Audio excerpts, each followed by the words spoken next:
My name is Alyssa, and I am 32 years old. 10 years ago, my husband passed away, leaving me to raise his 8-year-old daughter, Sydney.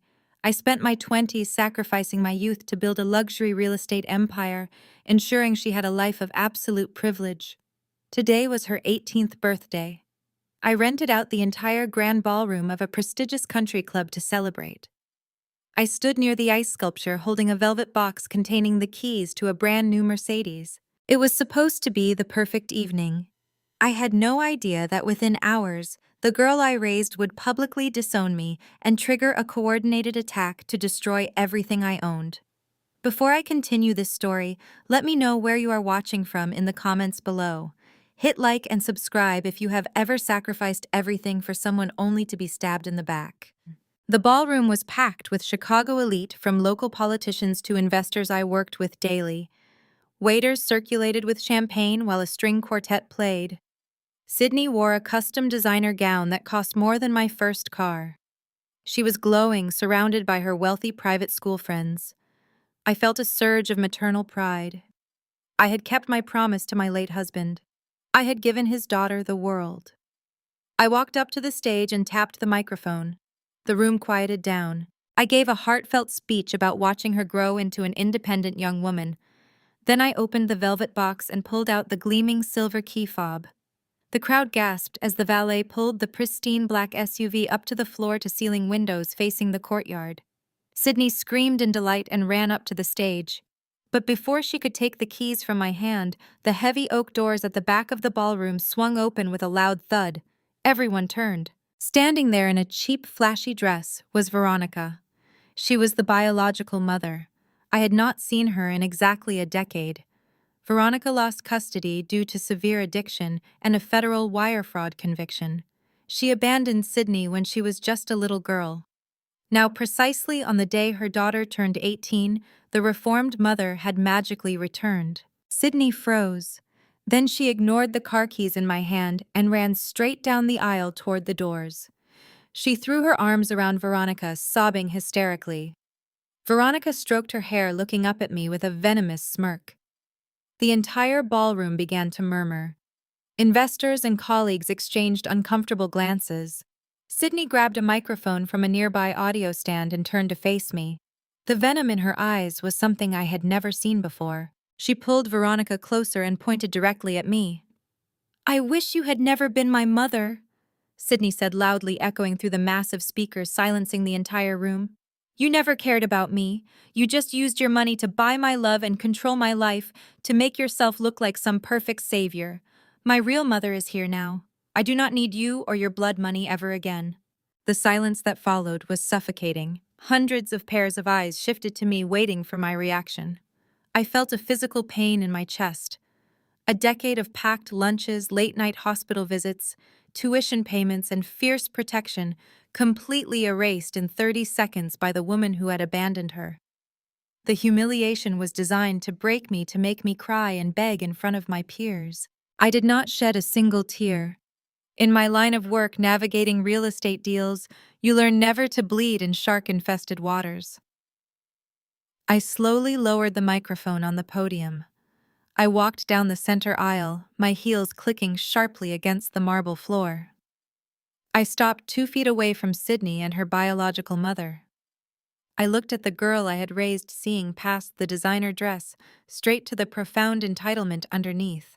"Then live as if you never had one," I said, my voice dangerously calm and perfectly steady. Before Sydney could process all those words, I reached out and plucked the velvet box containing the keys right out of her hand. Sydney gasped, her face flushing bright red. "You cannot take that," she stammered. "You just gave it to me in front of everyone." "It is my car." I looked her up and down. "Actually, it is a company vehicle registered to my real estate holding firm. Since you just publicly renounced all ties to me and my blood money, you no longer qualify for the corporate insurance policy." "Happy birthday, Sydney." I turned my back on her and walked straight out of the country club doors. As I handed the valet my ticket, my phone buzzed in my purse. It was a text from Sydney. "Bring my car back to the club right now, or I am calling the cops for grand theft auto." I did not bother replying. I simply blocked her number, got into my own vehicle and drove away. The drive back to my home was a blur of adrenaline and cold realization. The public humiliation was not just a teenage temper tantrum, it was a calculated performance. Veronica had orchestrated this entire spectacle to publicly separate Sydney from me. I needed to secure the estate documents immediately. When I pulled into the driveway of my private residence, the front door was slightly ajar. My heart hammered against my ribs. I pushed the door open and rushed upstairs to the master suite. The room was completely ransacked. Designer clothes were thrown across the floor, drawers were pulled out, and mattresses were flipped. I sprinted toward the walk-in closet where I kept the heavy steel floor safe hidden beneath a rug. The safe door had been blown open with an industrial drill. Every piece of my late husband's heirloom jewelry was gone. The vintage diamond necklace, the gold watches, the rings I had promised to give Sydney when she was mature enough. But worse than the stolen jewelry was the empty document folder. The physical copies of the original estate trust documents were missing. Sydney and Veronica had not just crashed the party. They had used the event as a distraction to infiltrate my home earlier in the day. Panic threatened to take over, but I forced my mind into analytical mode. They had the girl, they had the jewelry, and they had the paperwork. I needed to cut off their financial oxygen immediately. I pulled out my phone and called my private banker.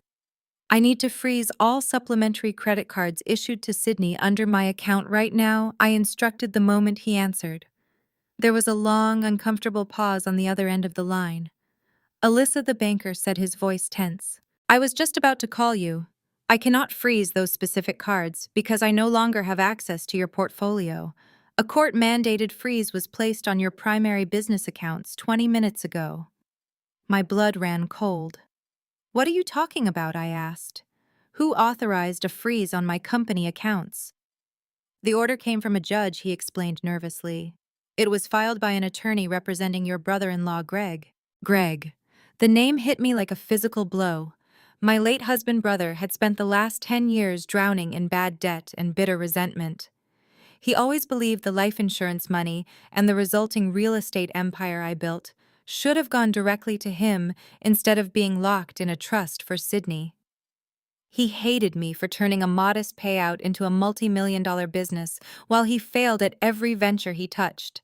Now he was working with Veronica. It was the perfect storm. The biological mother manipulates the teenage daughter to reject me in public, while the resentful uncle uses legal loopholes to freeze my assets in private. They thought they had backed me into a corner. They thought stripping away my access to capital and stealing the original documents would force me to surrender. I disconnected the call with the banker and stood in the middle of my destroyed bedroom. The floor was covered in shattered glass and torn silk. They had violated my home and tried to erase my entire life work. I looked down at the velvet box still clutched in my hand containing the keys to the Mercedes. A slow, cold realization washed over me. I was not going to cry over a daughter who did not want me, and I was certainly not going to surrender my empire to a pair of desperate thieves. I pulled out my phone and dialed the only person I could trust now, my brother-in-law Jamal. The war had begun. Jamal answered on this first ring, and I quickly outlined the disaster that had just unfolded in my master bedroom. He told me to come to his office immediately, but I had one crucial stop to make first. I was not about to let two thieves sleep comfortably in a property I owned. 2 days later, I sat in the back of a black SUV parked across the street from a luxury downtown high-rise. I owned the entire top floor through one of my real estate holding companies.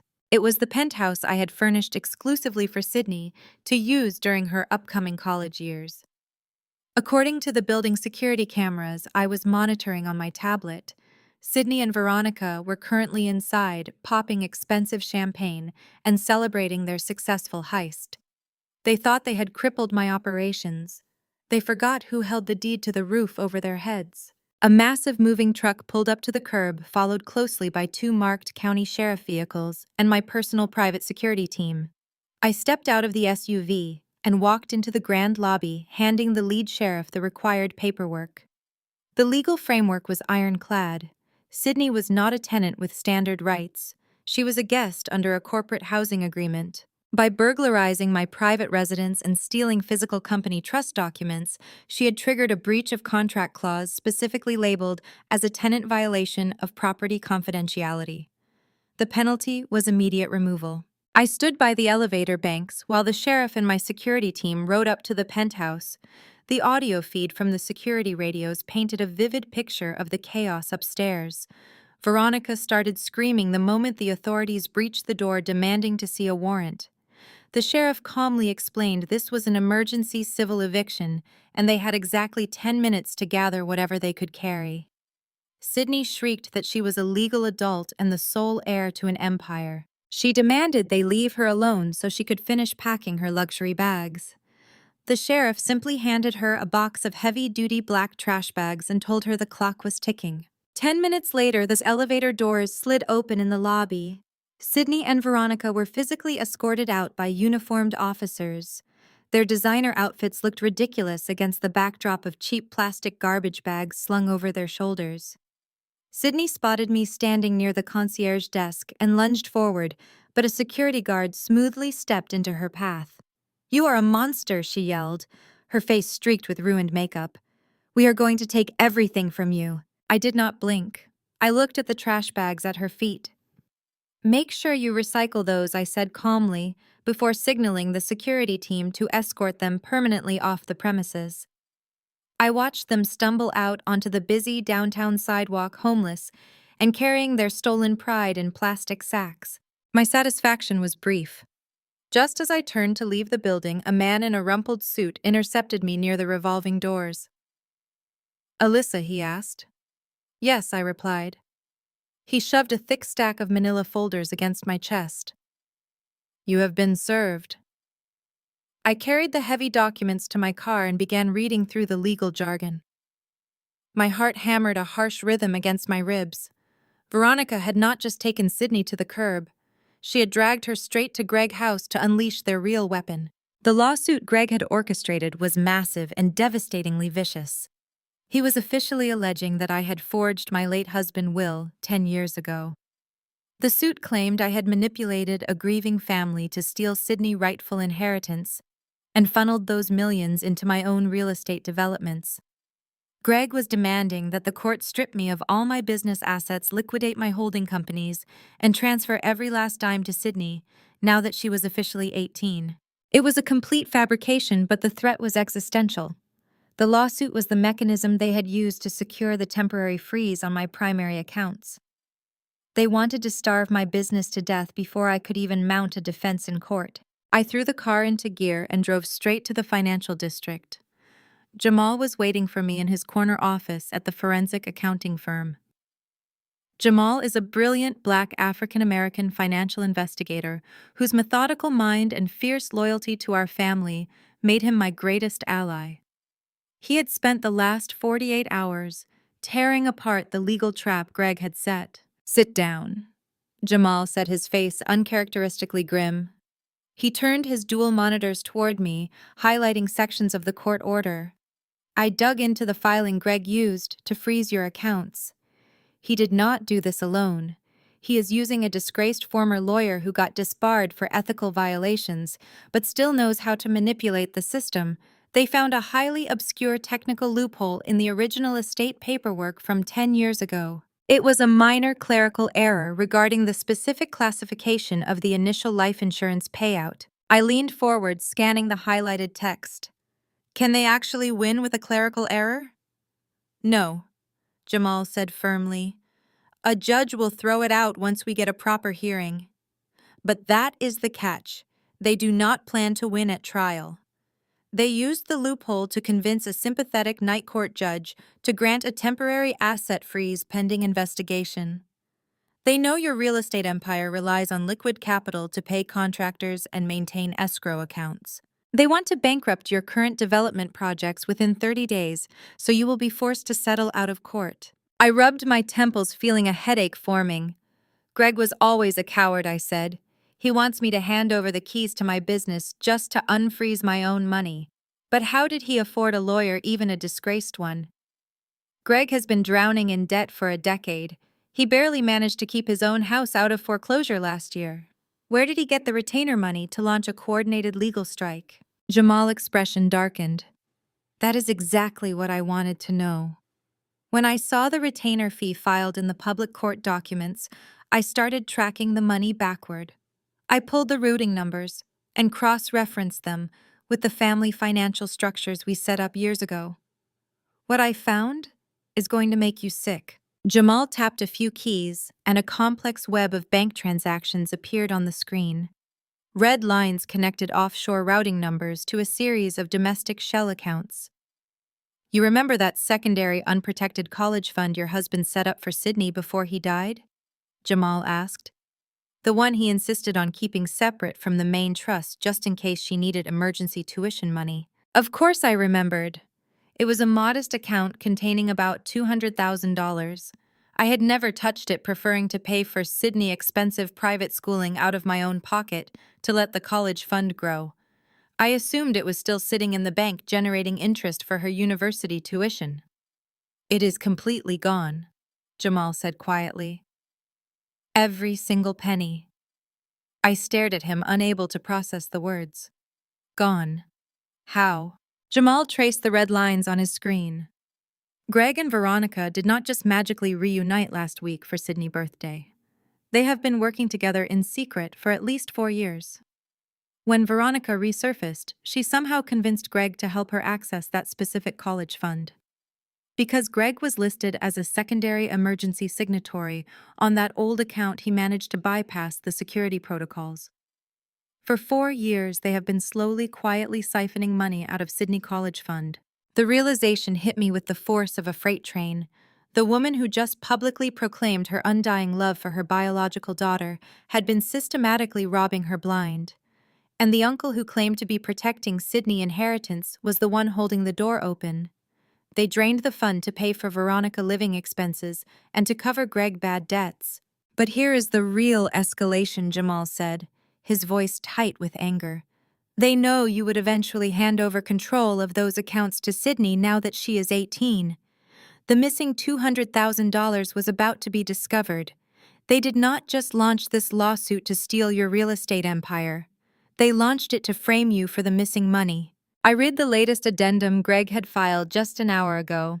It was an accusation stating that I had grossly mismanaged Sydney educational funds and embezzled the cash to fund my luxury lifestyle. They were using the lawsuit to cover their tracks. They planned to drain my companies, take the remaining millions, and leave me taking the blame for the very money they had stolen from the girl I raised. A cold, dangerous clarity settled over me. The shock and the hurt from the birthday party were completely gone, replaced by a profound and calculated rage. Greg and Veronica thought they were playing a game of simple extortion. They had no idea they had just handed me the exact weapon I needed to destroy them both. Jamal, I said, keeping my voice razor sharp. I need you to compile every single transaction record linking Greg and Veronica to that drained college fund. I want IP addresses, signature verifications, and time-stamped withdrawal receipts. I want it bundled into a certified forensic report by tomorrow morning. You got it, Jamal replied, his fingers already flying across his keyboard. What is your next move? They want to use Sydney as a pawn to destroy my business, I said, turning toward the floor-to-ceiling windows overlooking the Chicago skyline. I am going to show my ungrateful daughter exactly who her real family is. I am going to let her see the truth in black and white, and if she still chooses them, then I will gladly let them all burn together. The trap they set for me was built on greed and lies. It was time to start setting traps of my own. I looked at Jamal, and we both knew this was no longer just about preserving wealth. It was about absolute survival and ensuring that the predators who tried to devour us would end up choking on their own ambition. I grabbed my coat and walked out of the office, preparing for the public war that was about to break out across the city. The attack came less than 12 hours later, and it did not happen in a courtroom. It happened on the internet. I woke up the next morning to my phone ringing incessantly. It was my public relations manager. She told me to open TikTok immediately. When I loaded the app, my stomach dropped. Sydney had posted a series of videos that had already amassed over 5 million views. In the footage, she sat on the floor of a dingy motel room looking pale and disheveled, wearing an oversized sweatshirt. Tears streamed down her face as she looked directly into the camera. She spun a masterful, entirely fabricated narrative of the evil stepmother. Sydney claimed I had manipulated her dying father to steal her rightful inheritance and that I had just illegally thrown her out onto the street with nothing but a trash bag. She sobbed, explaining how I was holding her financially hostage to force her to drop her claims to the estate. Veronica had clearly coached her on exactly what to say to hit every algorithmic trigger for sympathy. The comment sections were an absolute war zone of cancel culture. Millions of strangers were calling for my head. The digital mob did not care about deeds or legal corporate evictions. They only saw a weeping 18-year-old victim. The real-world consequences hit my business before noon. 3 of my key investors for a luxury high-rise development called to pull their funding, citing the catastrophic optics. When I drove to my corporate office, my stomach churned. A brick had been thrown through the heavy glass front doors, and the word thief was spray-painted across the brick facade in bright red letters. My employees were terrified. The smear campaign was highly coordinated and designed to force me into a swift financial settlement to save my reputation. I instructed my public relations team to issue a brief statement denying the allegations, and I immediately called Sydney. She declined the first 4 calls. I sent a text message stating I had absolute proof regarding who actually drained her college fund and offered to meet her in public. Curiosity, or perhaps a desire for more drama, won out. She agreed to meet me at a busy coffee shop in a trendy downtown neighborhood. I arrived early and secured a table near the back, bringing nothing but my purse and the thick manila folder containing the forensic report Jamal had generated. When Sydney walked in, she was not alone. She had brought a friend who sat 2 tables away, subtly holding up a phone to record us. Sydney wore dark sunglasses and looked around nervously as if I was going to physically attack her. She sat across from me, crossing her arms defensively. "You have 5 minutes," she said, her tone dripping with rehearsed defiance. I did not waste time with pleasantries. I slid the manila folder across the wooden table directly in front of her. I told her to open it. I explained that inside were the bank routing numbers and withdrawal receipts, proving that Greg and Veronica had systematically stolen $200,000 from her secondary college account over the last 4 years. I kept my voice perfectly level, telling her that her biological mother was using her as a human shield to cover up a felony theft. Sydney looked at the folder, but she did not touch it. Veronica had brainwashed her, completely convincing her that any document I produced would be a forgery. Sydney pushed the folder back toward me, shaking her head. "You are a liar," Sydney sneered. "My mother warned me you would try to frame them. You just want me to drop the lawsuit so you can keep the millions you stole from my dad." I looked at the girl I had raised and realized the depth of her delusion. She was choosing the mother who abandoned her over the woman who had nurtured her simply because Veronica offered her the allure of victimhood and internet fame. Sydney stood up abruptly, grabbing her large iced coffee from the table. Before I could even register her movement, she hurled the entire cup directly at my face. The freezing liquid and ice cubes hit me square in the chest, ruining my blouse and splashing across the forensic report. Then Sydney began to scream. "Get away from me!" she shrieked, backing away and knocking over a chair. "Stop threatening me! Help!" The entire coffee shop turned to stare. Patrons pulled out their phones, recording the spectacle. Sydney's friend was already filming the whole thing, capturing me sitting there covered in iced coffee, while Sydney played the terrified victim fleeing a monster.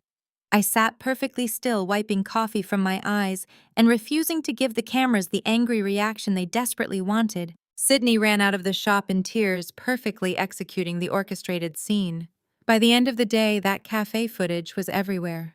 But the public spectacle was not just for internet clout. It was a calculated legal maneuver. The very next morning, a sheriff deputy arrived at my office.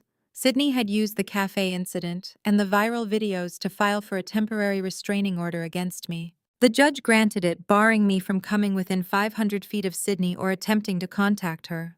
She was legally weaponizing her fabricated victimhood to cut off my ability to communicate the truth.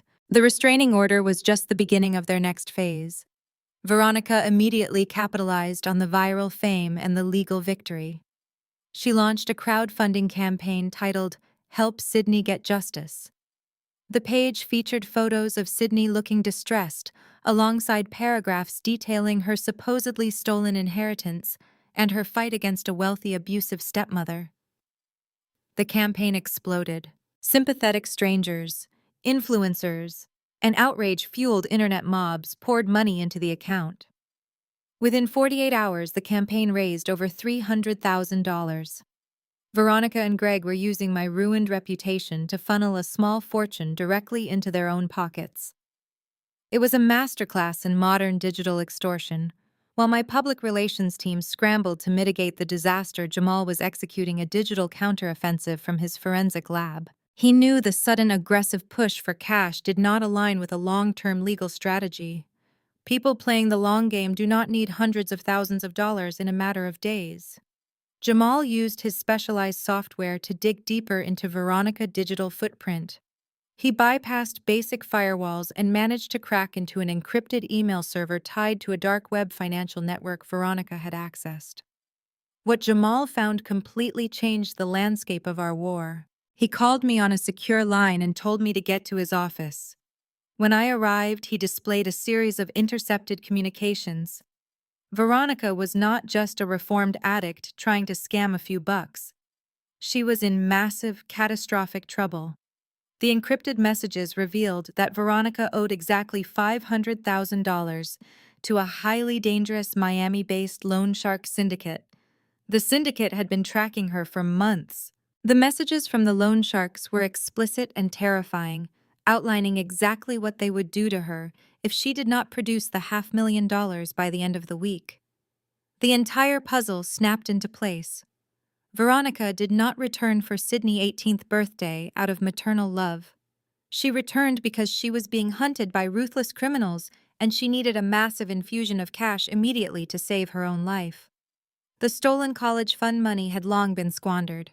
The lawsuit against my real estate empire was a desperate attempt to force a multi-million-dollar settlement. But the legal process was too slow. That was why they orchestrated the viral smear campaign and the charity fund. They needed liquid cash right now, before the Miami syndicate sent enforcers to Chicago. They were bleeding the internet dry to pay off a blood debt. I stared at the threatening emails on Jamal's monitor. The temporary restraining order prevented me from confronting Sydney. The viral videos were destroying my corporate image. But knowing their true motivation gave me the ultimate leverage. They were terrified, running out of time, and blinded by panic.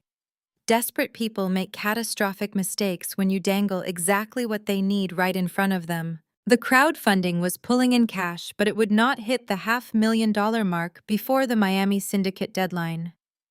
Veronica and Greg needed a massive asset they could liquidate instantly. They needed a golden ticket. I looked at Jamal, and a cold smile touched my lips. I told him we were going to give them exactly what they wanted. We would set a trap so devastating they would never see the final collapse coming. Their greed would be their own undoing, and I would watch their empire burn. I sat quietly across from Jamal, the bright blue light of his dual monitors reflecting against the thick glass walls of his corner office. We spent the next 2 hours drafting the perfect surrender. I knew I could not fight their irrational social media mob with logic or forensic accounting reports. The internet loves a weeping victim, and right now Sydney was their favorite martyr. I needed to pivot my strategy entirely. I had to use their blinding greed and their desperate need for immediate cash against them. They wanted a villain, so I would play the role of the defeated queen. The next morning, I instructed my public relations director to release an official statement across all media platforms. The press release was a masterpiece of corporate contrition and maternal grace. I publicly announced that the ongoing internet hostility was breaking my heart and tarnishing the pristine legacy of my late husband. I stated that the public spectacle was damaging the family name and that I refused to engage in a bitter public feud with the daughter I had raised and loved for a decade. To make amends and ensure his biological daughter was properly cared for as she entered adulthood, I was offering a massive, unprecedented settlement. I announced I would voluntarily sign over a specific asset from my commercial portfolio, entirely free and clear to Sydney to make things right. The asset was a massive 90,000 square foot abandoned commercial warehouse located in the heavy industrial outskirts of the city. I positioned the transfer as a multi-million-dollar olive branch. I made sure the press release highlighted the sheer square footage and the prime location near an upcoming gentrification project. To the untrained eye and the hungry public, it looked like I was handing over a fortune to make the bad press go away. The reaction was instantaneous. The public ate up the narrative of the wealthy stepmother finally caving to the pressure of internet justice. My corporate investors, who had been panicking just 24 hours earlier, called to praise my mature handling of a volatile family dispute. But the only reaction I truly cared about was the one happening inside Greg House. The bait was dangling perfectly, and I knew Greg would bite immediately. He had always fancied himself a real estate mogul, even though he had bankrupted every legitimate business he ever touched. When my corporate attorneys couriered the transfer deeds directly to Greg House, he did exactly what I predicted. He did not hire a structural engineer. He did not commission an environmental survey. He did not call a reputable commercial broker to run a comparative market analysis. He simply looked up the property zoning and the massive square footage on a public municipal website. In his desperate, debt-ridden mind, he saw a massive brick warehouse sitting in a district that was just beginning to attract luxury loft developers. He envisioned a property that could be flipped to a major construction firm for $10 or $15 million. He did not have the time or the money for proper due diligence, and his staggering arrogance convinced him he had outsmarted a seasoned real estate investor. Greg convinced Sydney to sign the transfer papers the very second they arrived. My private courier reported back that Greg practically ripped the documents out of the envelope. He stood over Sydney, pointing at the dotted lines, painting a vivid picture of unlimited wealth and absolute freedom. He promised her that this building was her ticket to a lifetime of luxury entirely separate from my control. Sydney, blinded by the illusion of victory and high on her recent internet fame, eagerly signed her name. Her signature transferred the full legal ownership and total liability of the warehouse directly to herself as a newly minted 18-year-old adult. Within an hour, she posted a triumphant video online. She danced in her designer clothes, holding up the legal documents, bragging to her millions of new followers that she had finally defeated her greedy stepmother. She thanked her biological mother, Veronica, for giving her the strength to fight back, and declared she had secured her rightful fortune. The comments rolled in, congratulating her on her bravery. She had no idea she had just signed her own financial death warrant on camera for the entire world to witness. I watched the video from my pristine office overlooking the Chicago skyline, sipping a cup of black coffee. The transfer was complete. The trap was locked. The moment the ink was dry and the deed was officially registered with the county clerk, Greg and Veronica sprang into action. The clock was ticking loudly on Veronica's massive debt to the Miami loan shark syndicate. They needed liquid cash, and they needed it before the syndicate enforcers boarded a flight to Chicago. They could not wait months to find a legitimate buyer for the warehouse. They took the freshly minted deeds straight to a shady, unregulated private commercial lender, operating out of a dingy strip mall in the suburbs. This was not a standard bank with strict underwriting procedures. This was a predatory bridge loan operation that charged astronomical interest rates and demanded hard physical collateral. Greg strutted into the office and presented the deed to the 90,000 square foot commercial building. Because the property had no existing mortgages or liens against it and appeared incredibly valuable on paper, the private lender agreed to use it as collateral. They issued a high-interest bridge loan for $600,000 against the warehouse. The funds were wired directly into an offshore account controlled by Veronica. The moment the transfer cleared, Veronica and Greg were absolutely euphoric. They believed they had orchestrated the perfect crime.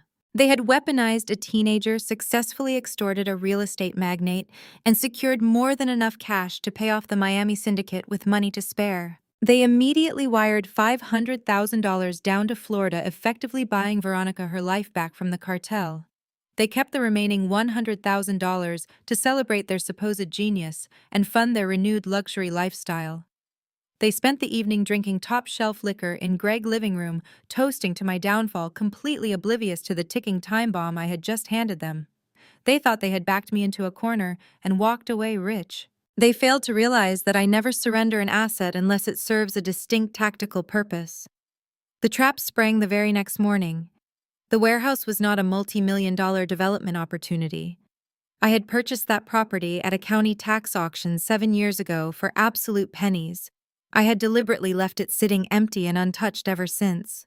I never developed it, and I never listed it for sale because I knew exactly what was buried inside its walls. The day after Greg and Veronica secured their bridge loan, a fleet of white utility vans pulled up to the warehouse.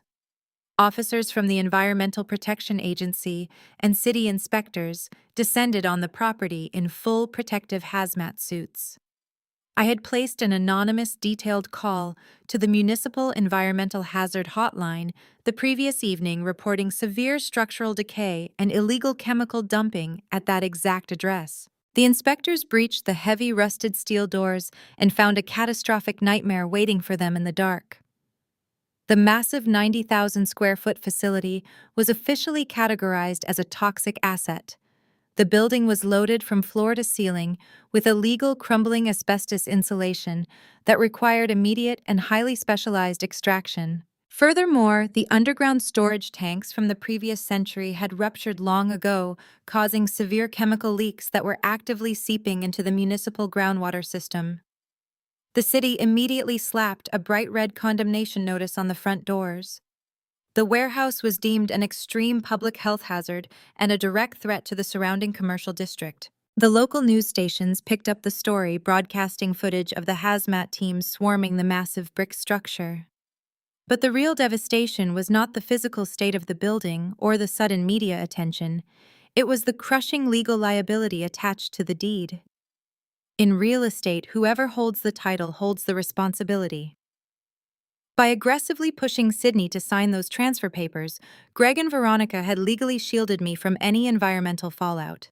They had enthusiastically transferred the ownership of an absolute environmental disaster directly onto the shoulders of an 18-year-old girl who had zero business experience and no financial safety net to protect her. I sat back in my leather chair, watching the news coverage unfold on my office television. My phone remained silent. The smug social media posts completely stopped. The illusion of their grand victory evaporated the moment the hazardous waste teams established their perimeter. The true weight of their unbridled greed was about to crash down on them with a completely unrelenting and destructive force. The news of the massive toxic hazard did not stay buried in boring municipal databases. It flashed across local commercial real estate blogs, business wires, and evening news broadcasts. The shady private lender operating out of that dingy suburban strip mall saw the afternoon news reports. They realized instantly that the warehouse they currently held as physical collateral for a $600,000 bridge loan was not just worthless, it was an active radioactive financial black hole. Predatory lenders do not send polite warning letters. They knew that if they attempted to foreclose on the property to recoup their losses, they would assume the title and thereby inherit the $2 million cleanup bill. Their only option was to pursue the individual who signed the loan. They immediately triggered the emergency default clause in their contract. They dispatched a vicious legal notice to Greg House demanding full repayment of the loan within 24 hours. If the funds were not returned, they explicitly threatened to hand the fraudulent loan application over to the district attorney for criminal wire fraud prosecution. While the legal and financial walls were rapidly closing in, the physical threat was also escalating to a lethal degree. Jamal had kept a sophisticated digital trace on the dark web communication channels Veronica had previously used to negotiate her debts. The Miami syndicate did not care about environmental protection laws, municipal fines, or legal posturing. Their patience had completely evaporated and their deadline had arrived. Veronica had suddenly gone dark, failing to provide the required payment confirmations. Jamal intercepted encrypted travel itineraries showing that two syndicate enforcers had just boarded a direct flight from Florida to Chicago. They were coming to collect the $500,000 Veronica owed them, bringing weapons and a history of extreme violence. And they had Greg's exact home address programmed into their rental car navigation systems. The threat of violence was no longer a distant possibility. It was currently flying through the sky and scheduled to land in Illinois before midnight. I sat quietly in my office, visualizing the sheer unadulterated panic that must have been tearing through that suburban house. Veronica had spent a decade manipulating the system, playing the victim, and running away from her mistakes. When the pressure reached a boiling point, she completely reverted to her truest toxic nature. She did not look at her biological daughter with maternal instinct or a genuine desire to protect her from the impending storm. She looked at Sydney and saw nothing but a highly convenient human shield. In the dead of night, while the house was completely silent, Veronica logged into the crowdfunding account she had established under the deceptive guise of helping Sydney get justice. She drained the entire balance, transferring the funds into an untraceable offshore routing number. She then took the remaining $100,000 they had withheld from the bridge loan transfer. She frantically packed her stolen heirloom jewelry and her newly purchased designer clothes into her heavy suitcases. Without leaving a single note or uttering a quiet word of goodbye, Veronica called a private car service and vanished into the freezing darkness. She abandoned the daughter she claimed to love to the wolves without a second thought, securing her own escape while leaving Sydney holding the bag. Greg woke up a few hours later. Jamal successfully tracked the digital footprint of his frantic morning, discovering that Greg had obsessively checked his bank accounts and suddenly realized Veronica was gone. The money was completely gone. The bridge loan was in severe default, and the property he thought would make him a respected millionaire was an active environmental crime scene. Greg knew the furious private lender was preparing to call the police to report the wire fraud. He also knew the violent Miami enforcers would show up at his front door at any moment, looking for Veronica and her massive unpaid debt. Greg proved he was exactly the cowardly, pathetic failure I had always known him to be. He did not walk upstairs to wake his niece and warn her about the impending danger. He did not call a defense attorney to face the music like a man. Instead, he engaged in a frenzy of pure self-preservation. He quickly liquidated the meager few $1,000s he had left in his personal checking accounts. He physically destroyed his laptop, smashing the hard drive with a heavy hammer to completely hide his digital tracks from the forensic investigators. He deliberately shut off his cellular phone, hurriedly packed a single duffel bag with bare essentials and stolen cash, and quietly slipped out the back door into the dark alleyway. Greg went completely off the grid, running like a terrified rat from a sinking ship. He left his 18-year-old niece fast asleep in the upstairs guest bedroom, perfectly positioning her to absorb the full, devastating impact of the federal fines, the loan sharks, and the imminent threat of prison time. Sydney woke up the next morning to an eerily quiet house. The early morning sunlight filtered gently through the window blinds, but there was no smell of brewing coffee and no sound of morning television broadcasting from the living room. She pulled herself out of bed, still wearing the oversized gray sweatshirt she had used for her fabricated crying videos. She walked slowly downstairs, rubbing her tired eyes and calling out for her uncle and her biological mother, expecting to hear their reassuring voices. Her voice echoed sharply off the hallway walls, returning no answer. She noticed a cold draft sweeping through the corridor and found the front door unlocked and slightly ajar. The house felt completely deserted. She wandered into the master bedroom and saw the closet doors hanging open, the hangers empty, and the drawers pulled out. She looked out the front window and saw that the driveway was completely bare. Her phone buzzed in her pocket, displaying a barrage of angry, aggressive messages from an unknown number demanding immediate repayment of a massive loan she did not even understand. Confusion began to cloud her mind, slowly giving way to a creeping sense of profound dread. Then the heavy, rhythmic pounding started at the front door. The sound was sharp, authoritative, and terrifying, vibrating heavily through the wooden floorboards. Sydney rushed back to the window, expecting to see her mother returning from an early morning errand to explain the strange silence. Instead, she saw a line of marked police cruisers and unmarked federal vehicles parked aggressively across the front lawn. The flashing blue and red emergency lights reflected brightly against the living room glass, casting harsh shadows across the walls. Uniformed officers from the Chicago Police Department stood on the porch alongside stern-looking federal investigators wearing tactical jackets. They were holding thick stacks of official legal paperwork in their hands. They held active specialized warrants for aggressive questioning regarding the highly fraudulent commercial loan application, the severely misappropriated charity funds, and the catastrophic, incredibly dangerous violations of the Federal Environmental Protection Act. Sydney stood absolutely frozen in the empty foyer, unable to command her legs to move. The officers pounded on the wooden door again loudly, demanding immediate entry. Sydney did not open the front door. Panic flooded her veins, giving her the desperate energy of a cornered animal. As the federal agents continued to pound on the heavy wood, she backed away and sprinted toward the rear of the house. She slipped through the sliding glass patio door and vaulted over the wooden fence just as the officers began to breach the front entrance. She ran through the suburban alleyways for miles until her lungs burned and her legs threatened to give out. She spent the entire day hiding behind the concrete bleachers of a public park, shivering uncontrollably in the oversized sweatshirt she had worn for her fabricated crying videos. Her phone battery was dying, but it stayed alive long enough for her to check her bank accounts. They were completely overdrawn. Veronica had not left her a single cent for a taxi or a meal, and her shoes provided no protection against the freezing pavement.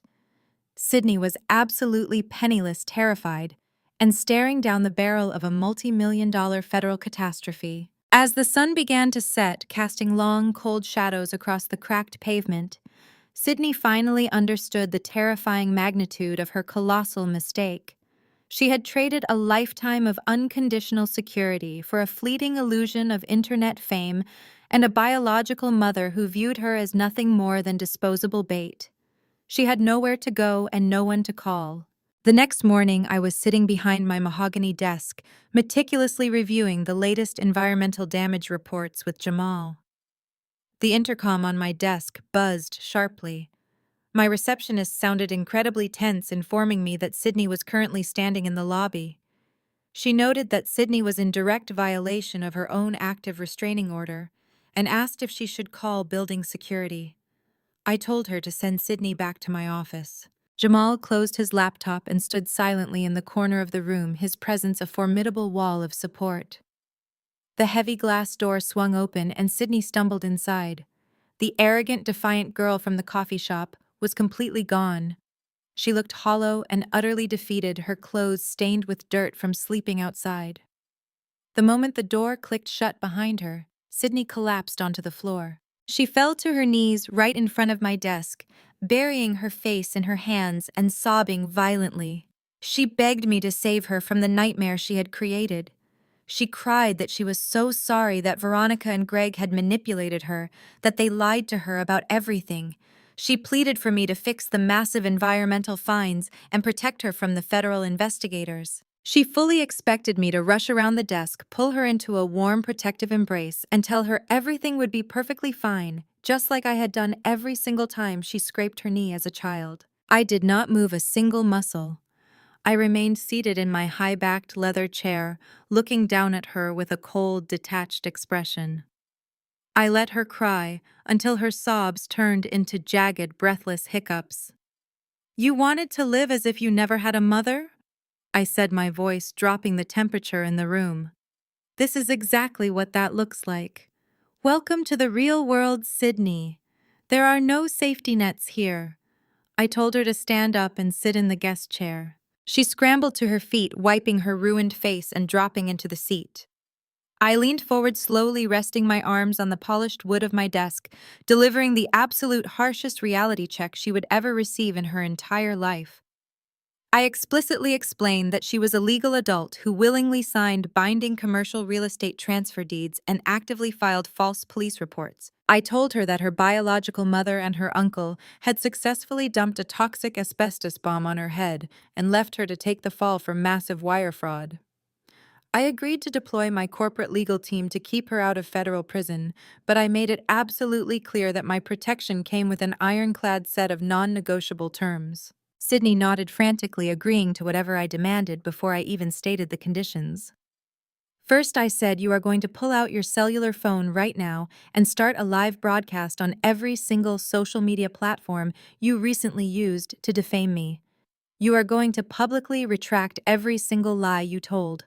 You will confess to your millions of followers that Veronica orchestrated the entire smear campaign to solicit fraudulent charity donations and that she stole every dime of the GoFundMe cash before abandoning you. Second, my legal team has drafted a full transfer of power of attorney. You will sign over all legal rights regarding that toxic warehouse back to my corporate attorneys, so we can handle the city inspectors and the predatory lenders. You will have absolutely no say whatsoever in exactly how we dismantle the environmental disaster you created. Third, you are going to get a minimum wage job immediately. You will start working to pay off your own legal defense fees. I will not fund your mistakes. Sydney's hand shook as she reached for the pen I slid across the desk. She signed the power of attorney documents, without a second of hesitation transferring the toxic burden back to my legal control. Then she slowly pulled out her phone, her bare hands trembling visibly. She hit the live button and did exactly what I demanded. She stared into the camera and confessed everything to her audience. She admitted the abuse allegations were fabricated by Veronica to drive donations.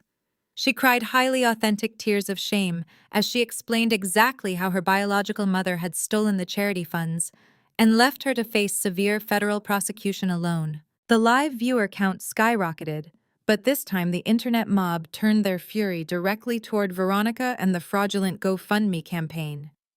The comment section transformed instantly, moving from supporting Sydney to demanding federal investigations into Veronica financial theft. It was a brutal public humiliation, but it was a necessary step for Sydney to begin dismantling the destructive ego she had built. She needed to experience the sharp sting of accountability on the very platforms she had weaponized against me. I watched her wipe her tears as the broadcast ended the heavy burden of the truth, finally replacing the toxic lies she had been fed. I knew the internet would eventually move on, but the legal consequences of her actions would remain. While Sydney was wrapping up her tearful broadcast, my personal cell phone buzzed violently against the desk. It was an emergency notification from my private home security system. I tapped the screen and pulled up the live camera feeds from my residence. The perimeter alarms had been breached. The high-definition feed from the main hallway loaded and my blood turned to ice. It was Greg.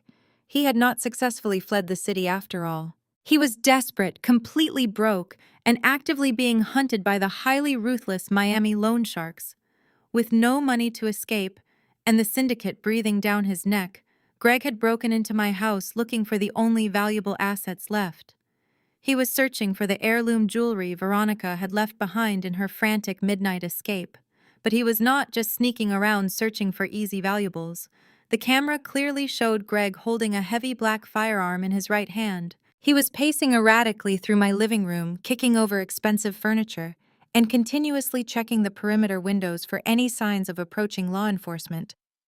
He was completely unhinged, cornered, and highly dangerous, acting exactly like a wounded animal caught in a snare. I quickly showed the terrifying live security feed directly to Jamal. His eyes widened significantly as he saw the heavy weapon trembling in Greg's hand. Jamal instantly recognized the severe escalation. Greg was a dead man walking, and men with nothing left to lose are capable of extreme violence. I looked at Sydney, who was staring at the phone screen in horror, realizing the true monster her uncle had become. I strictly told her to stay exactly where she was and wait for my lawyers. I grabbed my keys and sprinted out of the office with Jamal beside me. We absolutely had to get to the house before Greg managed to access the secondary hidden safe, or before the violent loan sharks tracked him to my front door and turned my private residence into a bloody war zone. The situation had accelerated from a financial dispute into a deadly physical confrontation. The complex trap had effectively snared the smaller rats, but the most unpredictable and unstable threat was now standing right in my living room holding a loaded weapon waiting for a final terrifying showdown. Jamal drove my SUV through the heavy Chicago traffic with terrifying precision. He kept his eyes locked on the congested road, while his wife Rachel spoke to us through the integrated speaker system of the vehicle. Rachel was securely stationed in her own home, rapidly monitoring my live security feeds and relaying real-time updates to us. She had already dispatched the local police, but the estimated response time was a grueling 7 minutes. We simply did not have 7 minutes to spare. Greg was currently tearing my study apart and waving a loaded firearm at the freshly painted walls. Jamal cut the steering wheel sharply, sliding the vehicle into the narrow alleyway behind my property line. He threw the transmission into park and turned to face me.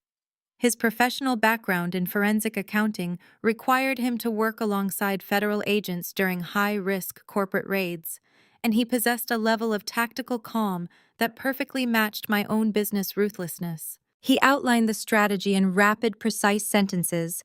I was to walk straight through the front door and make plenty of noise to anchor Greg's attention squarely on me. Jamal would scale the back brick wall and breach the property through the secondary kitchen entrance, bypassing the main alarms. I nodded affirmatively, unbuckled my seatbelt, and walked swiftly toward the front gates. The cold wind bit harshly at my face, but my surging adrenaline neutralized the chill completely. I unlocked the heavy oak front door and pushed it wide open, letting it slam shut behind me. The loud sound echoed like a gunshot through the vaulted foyer.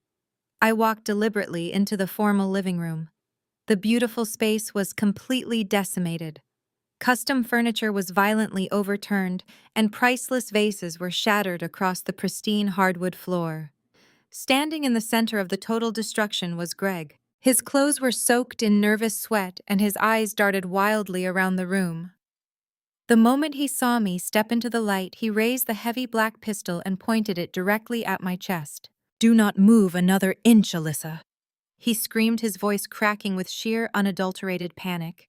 He gripped the weapon with both of his hands, but the metal barrel shook violently. "Where is the safe?" he demanded. "Where do you keep the rest of the jewelry?" I did not raise my hands in surrender. I did not even flinch. I slowly walked over to the only leather armchair that remained upright and took a seat, crossing my legs with absolute ironclad composure. I looked at the pathetic, trembling man standing before me. "There is no other hidden safe, Greg," I said, my tone perfectly flat and devoid of any fear. "Veronica already took the only heirlooms of actual value when she abandoned you in the middle of the night." Greg's face twisted into a grotesque mask of pure desperation.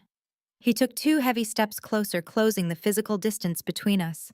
The gun remained leveled steadily at my heart. "You have massive liquid capital," he shouted, spitting the angry words out. "You run a massive real estate empire, and you are going to pull out your phone right now and wire $1 million into my offshore account. If you do not wire the money, they are going to brutally kill me. The Miami cartel is already in the city, Alyssa. They are going to peel my skin off. Wire the money right now, or I will shoot you where you sit." I leaned back into the comfortable armchair, maintaining intense, unbroken eye contact. I realized instantly that Greg was not a hardened criminal making a calculated tactical move. He was a cornered, terrified coward who had finally run out of runway. He needed the $1 million to pay off the $500,000 syndicate debt and fund his own overseas escape. "You really think $1 million wire transfer clears instantly on a weekday afternoon?"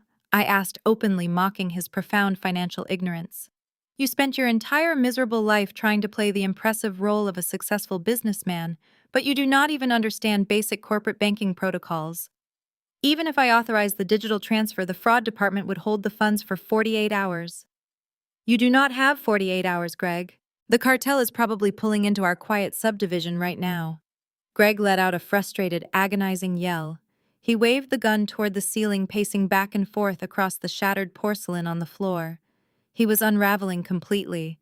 I needed to keep him talking and keep his focus locked entirely on my voice so Jamal could silently navigate the rear corridors of the house. I decided to completely break his fragile ego.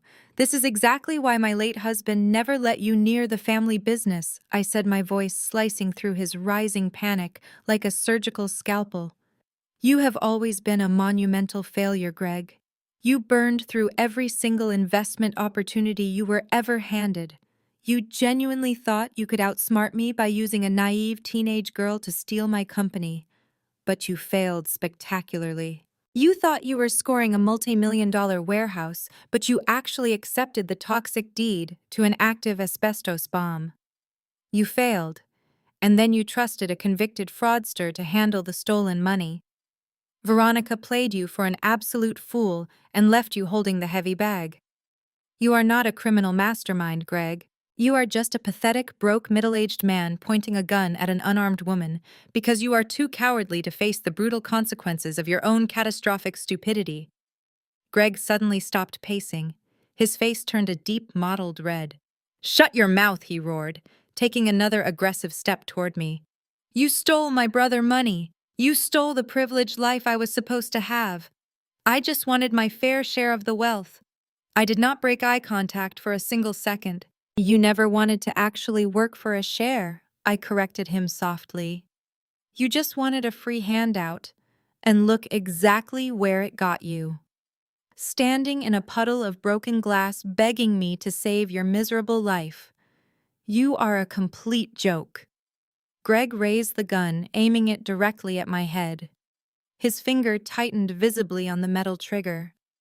I took a slow, deep breath, bracing myself for the impact. He opened his mouth to scream another violent threat, but the angry words never materialized. From the dark shadows of the arched dining room entryway, a heavy decorative bronze statue flew through the air, striking Greg squarely in the center of his back. He stumbled forward, crying out in sudden shock. Before he could regain his balance, Jamal materialized from the darkness, moving with explosive tactical speed. Jamal tackled Greg heavily around the waist, driving him violently into the hardwood floor. The gun clattered out of Greg's hands, skidding across the room and sliding safely under the sofa. Jamal pinned Greg's arms behind his back, driving a knee sharply between his shoulder blades. Greg thrashed and wailed like a petulant child, but Jamal held him completely immobile. A moment later, the front door was kicked open. Chicago police officers flooded into the living room with their weapons drawn and bright flashlights cutting through the dust. Rachel had guided them directly to the property the exact second they arrived. The officers quickly assessed the chaotic situation, commanded us to step back, and violently yanked Greg to his feet. They slammed him roughly against the wall and locked heavy steel handcuffs tightly around his wrists. As the officers read him his rights, Greg completely lost his mind. The crushing realization that he was facing decades in federal prison for armed home invasion and extortion finally broke his spirit. He began sobbing uncontrollably, pleading with the stern officers and attempting to strike a desperate bargain. "I will tell you exactly where she is," Greg screamed, his voice echoing through the foyer as the police dragged him toward the door. "I will give you Veronica. She set me up. She took the jewelry and the charity money to Florida. She is already in Miami. She is going to a private underground auction tonight." I stood up and walked toward him, signaling the officers to pause for a fraction of a second. "What kind of auction?" I demanded, my tone icy and precise. Greg looked at me with wild, terrified eyes. "A dark web auction for the wealthy elites," he sobbed uncontrollably. "She is using your stolen jewelry and the cash to bid on a ghost wallet. It is a massive, untraceable offshore cryptocurrency asset. If she wins the bid, the money vanishes into the blockchain forever, and she flies to a non-extradition country tomorrow morning. You have to stop her, Alyssa. Tell them to give me a very good deal right away, please." I did not stay to watch the police drag Greg out of my shattered living room. His pathetic sobbing echoed against the pristine hardwood floors, but I had already tuned him out completely. He was a neutralized threat. The real monster was currently sitting 2,000 miles away, wearing my stolen heirloom jewelry and preparing to wash a small fortune into the digital ether. I looked at Jamal, and the silent understanding between us was absolute. We had a microscopic window of time before Veronica vanished off the face of the earth. We left the house in the hands of the authorities and sprinted back to my vehicle. Rachel remained securely on the encrypted communication channel from her home, assuring us she would monitor the police reports while we executed the next phase. We drove straight to my corporate headquarters in downtown Chicago. The towering glass building was completely empty at this hour of the night, offering us absolute silence and total privacy. We took the private executive elevator directly to the top floor. My massive boardroom overlooking the glittering city skyline instantly transformed into a high-tech digital war room. Jamal did not waste a single second. He unpacked two heavy-duty forensic laptops and a portable encrypted server rack connecting them directly to my company high-speed fiber optic network. The glowing screens illuminated his intense, focused expression. He was a predator hunting in his natural environment, and I was ready to fund whatever ammunition he needed to secure the kill. I need to find the exact flow of the stolen cash, Jamal said, his fingers flying across the illuminated keyboard with blinding speed. Veronica thinks she covered her tracks by bouncing the crowd-funding money through multiple accounts, but she was panicking when she fled. Panicking people always make sloppy mistakes. She layered the transfers to hide the origin, but she used the same burner phone to authorize the transactions. I am pulling the digital breadcrumbs right now. I stood behind him watching lines of complex code and banking routing numbers cascade across the primary monitor. Jamal aggressively bypassed standard banking firewalls, utilizing his specialized forensic access to track the dirty money. He found the initial transfer from the GoFundMe account and traced it as it aggressively split into 3 separate offshore holding accounts before suddenly merging back together in a Miami-based digital holding firm. From there, Jamal pulled the associated Internet Protocol addresses. He cross-referenced those addresses with commercial flight manifests from yesterday evening. Got her, Jamal announced, pointing to a specific line of data. She used the public wireless network at the airport to book a last-minute first-class ticket under a slightly altered alias. She landed in Miami exactly 4 hours ago. Now I need to find out exactly where this underground auction is taking place. Jamal deployed a specialized crawling software designed to scrape the darkest corners of the encrypted internet. He fed the software the specific financial markers associated with Miami-based money laundering syndicates. Within 20 minutes, the software returned a massive hit. It was an encrypted digital invitation to a highly exclusive, heavily guarded underground auction catering exclusively to corrupt political elites, disgraced corporate executives, and fleeing criminals. The auction was an elaborate mechanism for the worst people in the world to wash their dirty money into untraceable assets. Look at this asset list, Jamal said, his voice tight with professional disgust. They are not bidding on physical art or real estate. They are bidding on digital ghosts. Veronica is targeting a very specific, heavily encrypted offshore cryptocurrency asset. It is known in these circles as a ghost wallet. I asked him to explain exactly what that meant for my stolen jewelry and the stolen charity funds. Jamal turned his chair to face me. A ghost wallet is the holy grail of modern money laundering, he explained grimly. It is a completely invisible digital vault resting on a decentralized server located outside federal jurisdiction. It carries zero tax liability and leaves absolutely no paper trail. If Veronica manages to purchase this specific wallet using the stolen cash and the value of your jewelry, the money effectively ceases to exist in the real world. She can walk onto a private jet tomorrow morning, fly to a country with no extradition treaty, and live like a queen for the rest of her natural life. The federal government will never be able to touch her or the money. The auction goes live in exactly 3 hours. Jamal continued checking the digital countdown clock on his secondary monitor. I need to call the Miami Police Department and the Federal Cybercrimes Division right now. I can give them the exact physical location of the auction house. They can raid the building and put her in handcuffs before she makes the bid. No, I said, my voice slicing through the quiet room like a blade. Jamal stopped reaching for his phone and looked at me with profound confusion. Alyssa, she is about to disappear with everything. If we do not call the authorities right now, we lose her. I walked over to the floor-to-ceiling windows looking out at the sprawling city I had conquered through sheer willpower. I refused to let her get away with a simple, quiet arrest, I said, turning back to face my brother-in-law. If the police raid that building right now, the room will erupt into total chaos. Veronica is a seasoned survivor. She might slip out the back door in the confusion or simply claim she was an innocent bystander. I do not want her to just get arrested, Jamal. I want her to feel the exact sting of absolute total ruin. I want her to believe with her entire toxic soul that she has finally won. I want her to taste the victory. And then I want to rip it out of her hands so violently that it shatters her reality forever. Jamal stared at me for a long moment before a slow, understanding smile spread across his face. He recognized the brutal corporate predator standing in front of him. "What exactly is the play?" he asked, leaning back into his leather chair. "We are going to crash the party," I instructed. "We are going to infiltrate that auction digitally. I need you to establish a massive bulletproof dummy corporation. Build me a shell company based in the Cayman Islands with enough fabricated financial backing to make us look like the biggest, most dangerous buyers in the room." Jamal cracked his knuckles.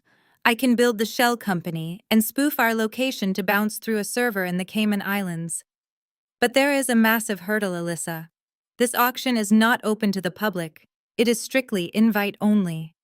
They require digital verification of immense wealth and personal recommendations from established syndicate members to even access the bidding platform. We cannot just hack our way onto the bidding floor without triggering their defensive protocols." I pulled my personal cellular phone from my pocket and scrolled through my encrypted contacts list. In the high-stakes world of luxury commercial real estate development, you occasionally cross paths with incredibly wealthy individuals who operate comfortably in the gray areas of the law. I found the number for a notoriously aggressive Miami property developer who owed me a massive life-saving favor. 2 years ago, I had quietly provided the capital to save his flagship development from a catastrophic zoning scandal, saving him from federal indictment. He owed me a blank check, and tonight I was cashing it in. I dialed the number, and he answered on the second ring. I bypassed all pleasantries and demanded immediate digital bidding access to the underground auction happening in his city tonight. He hesitated, warning me that the people running the event were extraordinarily dangerous.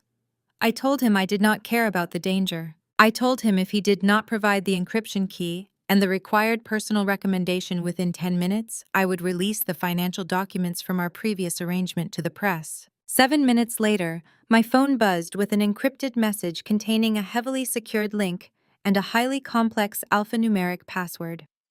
I forwarded the information directly to Jamal. "We are in," I said, watching as Jamal immediately fed the credentials into his spoofed Cayman Islands network. The dark web auction platform loaded onto the massive presentation screen on the boardroom wall. It was a sleek, minimalist interface displaying active countdowns for various illicit assets. "Now we need the final piece of the trap," I said, resting my hands on the mahogany conference table.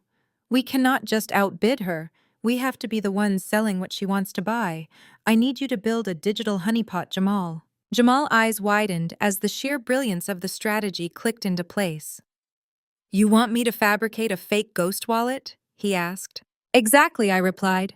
"I want you to code a counterfeit cryptocurrency asset that looks identical to the ghost wallet Veronica is desperate to purchase. It needs to look like a pristine, impenetrable offshore vault. But underneath the fake code, I want you to wire it directly into the Federal Cybercrimes Division tip line. When she deposits my stolen money into that wallet, I want it to trigger an immediate catastrophic alert to every federal agent in the state of Florida." Jamal's fingers hit the keyboard with renewed ferocity. "This is incredibly dangerous," he muttered, but his tone was filled with pure professional excitement. "I have to inject our malicious code directly into their secure auction platform without triggering their internal security alarms.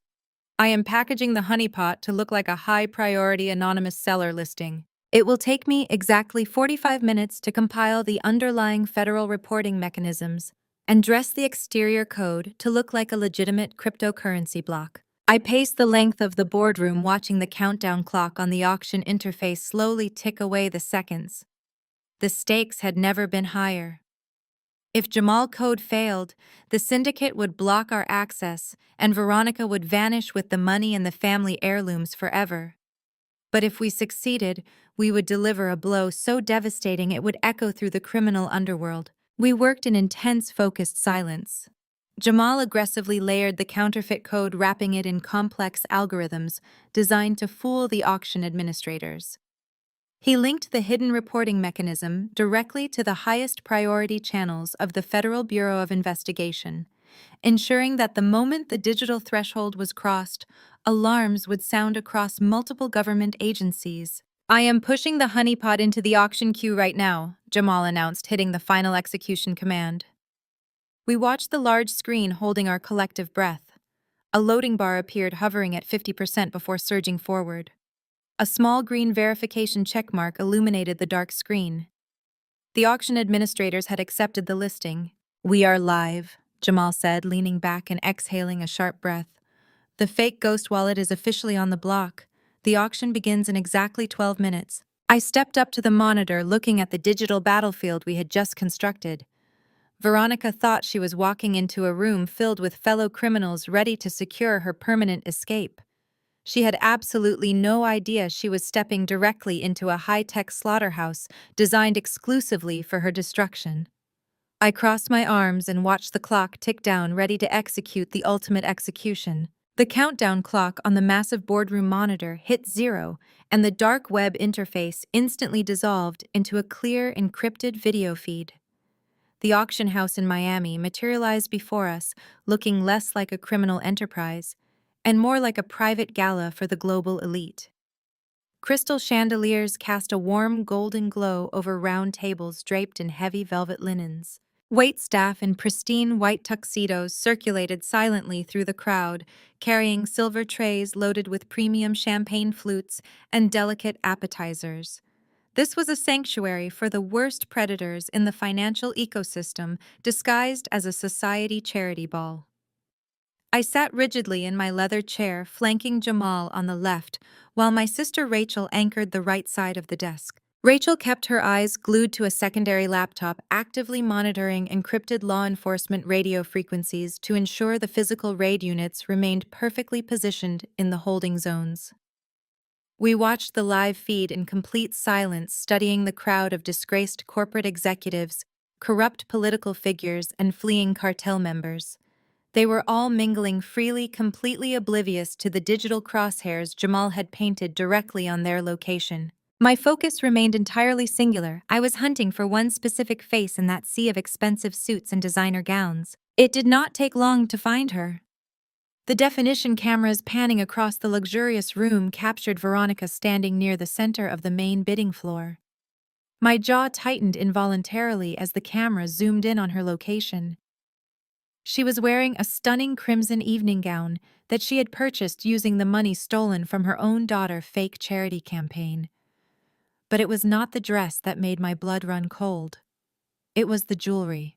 Draped around Veronica's neck was my late husband's diamond pendant. The heavy gold heirloom watches were stacked on her wrists alongside the emerald rings I had painstakingly preserved in my floor safe for the last decade.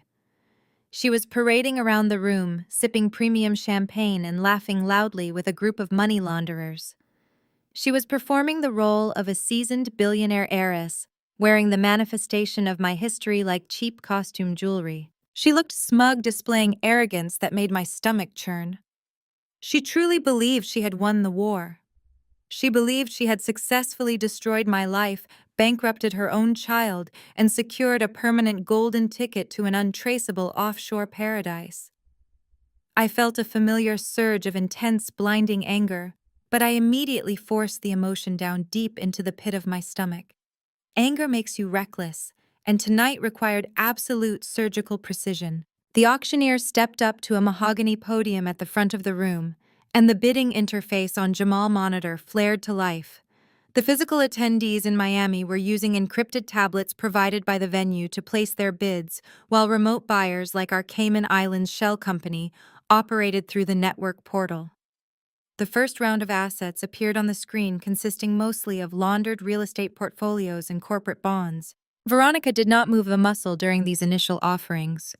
She was waiting for specific digital assets that could easily cross international borders without triggering customs flags. 20 minutes into the event, the first cryptocurrency package hit the auction block. It was a bundle of decentralized tokens perfect for washing dirty cash. On the video feed, I saw Veronica eagerly tap the screen of her tablet. Instantly, a bid of $200,000 registered on our monitor, originating from her assigned paddle number.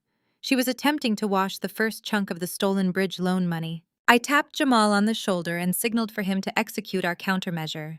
Jamal's fingers danced across the keyboard, and our Cayman Islands Shell Company submitted a counterbid for $250,000. On the live feed, Veronica's head snapped up toward the display board in the Miami ballroom. A look of annoyance crossed her face as she tapped her tablet again, raising her bid to $300,000. Jamal did not even wait for me to give the signal. He slapped the enter key, raising our bid to $400,000. Veronica glared at her screen and tapped her tablet, pushing all the way to $500,000. She was trying to intimidate the room, but she had no idea she was fighting a phantom billionaire with unlimited capital. I told Jamal to crush her completely. He submitted a bid for $1 million. The auctioneer called the winning number, assigning the asset to our shell company. On the camera feed, Veronica slammed her champagne glass down onto a waiter tray, spilling liquid across the floor. The annoyance on her face had transformed into a sharp spike of visible anxiety. Her first attempt to clean the stolen funds had completely failed. The torture escalated over the next hour. Every single time a viable asset appeared on the auction block, Veronica attempted to secure it. She tried to buy into a series of shell corporations in the British Virgin Islands. I instructed Jamal to outbid her by a margin so massive it boxed her out of the running. She attempted to purchase a portfolio of European banking accounts. We crushed her bid before the auctioneer could even finish announcing the starting price. We were systematically destroying her available options to wash the stolen cash. The camera feed provided a clear view of her total psychological collapse. The billionaire facade evaporated. She was sweating profusely, her hands visibly shaking as she gripped the bidding tablet. She began pacing erratically near the back of the ballroom, checking her phone every few seconds. She knew the Miami loan shark syndicate was actively hunting her, and she knew her window to disappear was closing with terrifying speed. Every time she lost a bid, the invisible noose tightened further around her neck.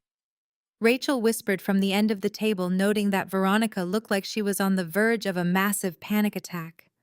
I kept my eyes locked on the monitor, feeling absolutely no sympathy for the woman who had abandoned her teenage daughter to face federal prison alone. The digital interface flashed with a crimson warning border signaling the arrival of the premier asset of the evening.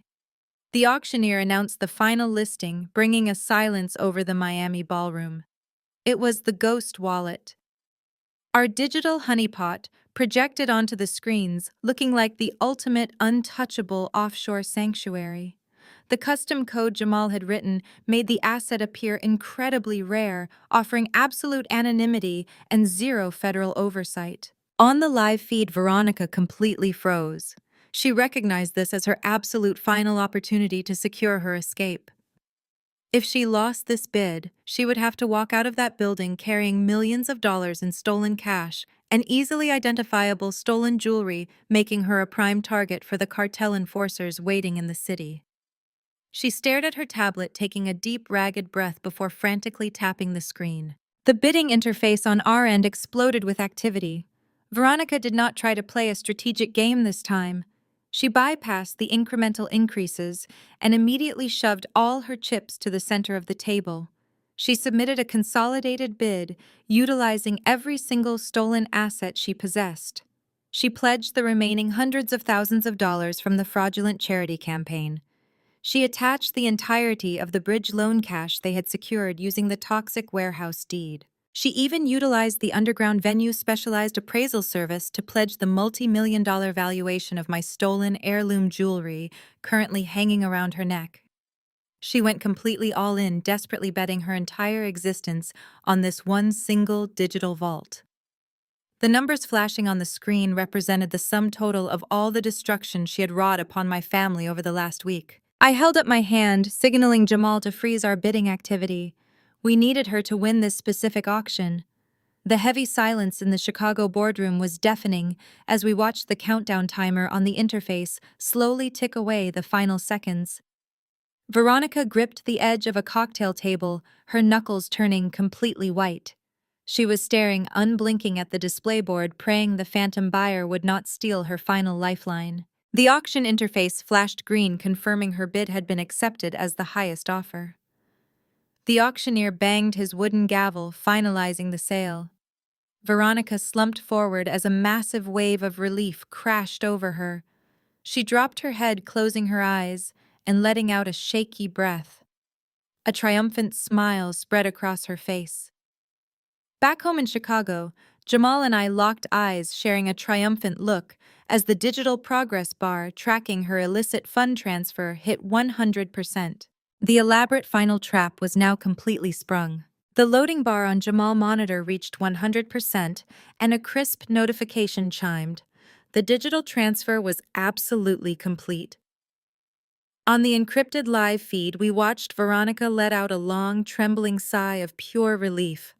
She stood in the center of the opulent Miami ballroom, believing she had just successfully secured her permanent freedom. She raised her champagne flute and took a deep, celebratory sip. A waiter passed by and she offered him a dismissive, arrogant smile. She set her glass down and picked up the encrypted bidding tablet to verify the final confirmation of her newly acquired offshore ghost wallet. I leaned closer to the monitor, my heart pounding with a cold, ruthless anticipation. I watched her manicured finger tap the screen to open the digital vault.